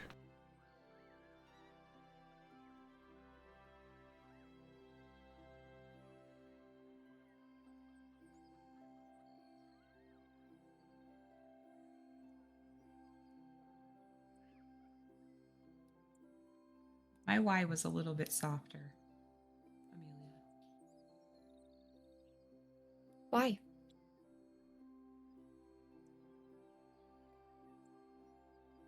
I won't do it Why? because we have a 4-year-old and I played this game. Some things are and some things are not. And that is why. But why? It's like dealing with the Everwatcher. Oh, paladins. At least I knew what was expected that time. 100%, yes. Thank goodness, because Lyra only had so much chair to step on, and she's gonna fall. Or climb on the fucking table. Yeah. Like, you had 2 choices. Okay. We'll say everybody is going to rest for the evening and awaken in the morning. And then Dench and Payne, you can both officially take your long rest. I have updated your tokens, so you have your appropriate HP. It's But what? 44, so I need to. Oh, is it? Oh, you know what? Hang on. Maybe I didn't do it right.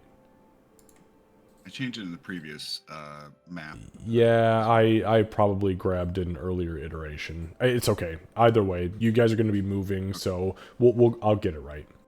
Because I have a spreadsheet for it. So yeah, we'll pick up next week with you guys having long rested, which means that Pain and Dench, you officially have all of the abilities that come with level 5. And You get 2 whacks now. Hell yeah, that's fucking awesome. 2 whacks or 2 pow-pows. Does anybody have any questions for me before we end tonight's session? My only question is just why? I knew it was coming. Listen, Even Pain, you got a head shake from Pain. No, That's- it's if he's going to make us suffer, I'm going to throw it right back at him. It's the only thing I have. Because I certainly don't have intelligence rolls. Ow! So Thanks yeah, for luckily this is going to be on a kind of a not so awkward moment for me for next week being off. So yeah, that's right. We thankfully do it's not just in the have. middle of combat or anything. That's true. Yeah, and we do not have Kevin next week. But I will continue to play Dench while Kev is gone. And I assume that you guys are going to be in the morning moving. Just to kind of establish this now, so I can watch the session back throughout the week. You guys are going to just kind of progress up towards Port Mira, do like the 5-day thing. Okay, so while we do that, I'm assuming that Dench is going to be hunting to try to grab materials as you go, normal Dench shit. Mostly just like, guarding the camp and supplies and all that. And if it comes to like, actually like getting the ship, like he'll be focused on like guarding the ship, I guess. Unless you had another idea about all that stuff. No, that's perfect. That's actually, Candace, it was funny. Candace and I talked about that today, because I was like, how the fuck are you guys going to protect this ship if you have to land it somewhere? And she was like, oh, no, it's no problem. We got Dench. And I was like, oh yeah, you do got Dench, don't you? Yeah, we did talk about it, like maybe if we get there by next time, but yeah. Yeah. And I know this is a slow campaign, so, we're doing things very slowly and very roleplay-y. Slow. It has been a month. And you have tortured all of us so much, and we've all died, all except for Dench, have died way too many times. Everyone needs to stop saying that. Stop saying he has survivor's guilt. It's crazy, because we're 100 hours into this campaign, give or take, and, yeah. Barely scratching the surface, I bet. Barely, well, no, we're getting there. We're getting there. You had me attack my own temple at level 1? Bullshit. On this is a slow- No, you put dirty shit in your backpack and attacked your own temple at level 1. Nope, I blame you. You created that evil hell rock. Why, That's fair. Amelia? Why? Oh, You made me smack you in the back. To set the stage for my fallen anti-paladin arc later on, just so we know where to go. I love all of that, first of all. Just Paladin of Aerith Null. Settle down. Wow. Okay. Y'all heard it here. It is locked and loaded Why now. did her lights get darker when she's... The background glow red behind her. That's what I was gonna say, and we heard the scream of a cat in the background, but I think that's been every session for the last 5 years. There's a very... Loudest fucking cat That ever. was It is- foreshadowing. That's what that was. Yeah, the dark side. Something dark side. Okay, we'll go ahead and end here for this week then. We don't have Kevin next week, which is okay, because we are going to be doing some traveling and RP stuff. And then I will fill you in, Kevin, if there's anything that needs to be filled in, and then we'll see you the week after that. And if anybody needs anything from me between now and next week regarding next week's session, just send me a message, and then we'll go from there. Oh, sweet baby. Oh my god, I love that. I love that dog so much. It's crazy. I haven't seen that dog in almost God, it's been 3 years. Three and some change years. Oh, she's so sweet. What a sweet baby. She used to come over to our house, by the way. Oh wait, no. No, Lady didn't come over to our house. It was Casey's dog it was Rocket. I loved Rocket too. And except when he growled at our kids. But when we realized how close we lived for that time, there was you guys came over by the apartment. That is A true. couple of times, so. Yeah. Yeah. Oh, I love her so much. Such a sweet baby. Okay. She looks so happy with herself. Yeah. She's like, oh yeah, I know. What's up, mama? All right, guys. Take care. Have a great week. Travel safe. Kevin, travel safely. Yes. Have an excellent trip down. Well, down to. Well, I won't say it on stream, but yeah, have an excellent trip. And yeah, we'll see you guys next week. And if not all of you, then. Or not. If not most of you, then all of you definitely in 2 weeks. So, see you guys. Take care. Bye. Night, everybody. Night, everybody. Bye, guys. Good night. Night. Lucy, get some sleep. Go the fuck to sleep. Yeah, he doesn't have a Memorial Day in Africa. Right. Right. Do you guys have a Memorial Day in Africa, Lucy? He's not in here anymore. Oh, it's okay.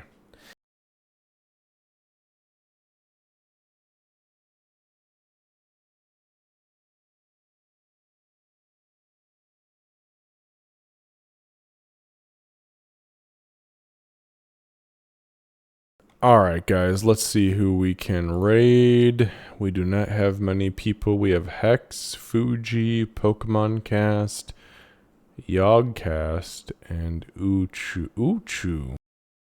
Let's do Uchu. Uchu's only got one person. Oh, they're doing some gnarly fucking WoW stuff. Wow, God, I watching this makes me miss WoW. It's insane. Holy smokes. Okay, let's raid Uchu. Here we go.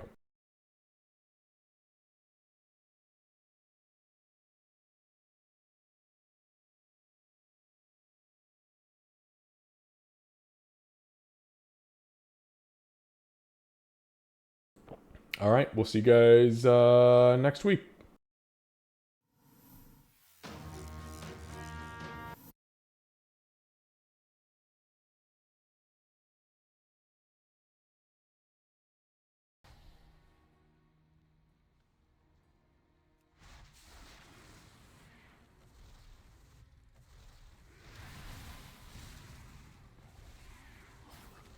See, like this pull here, it's like a little hard, but it's really not that bad.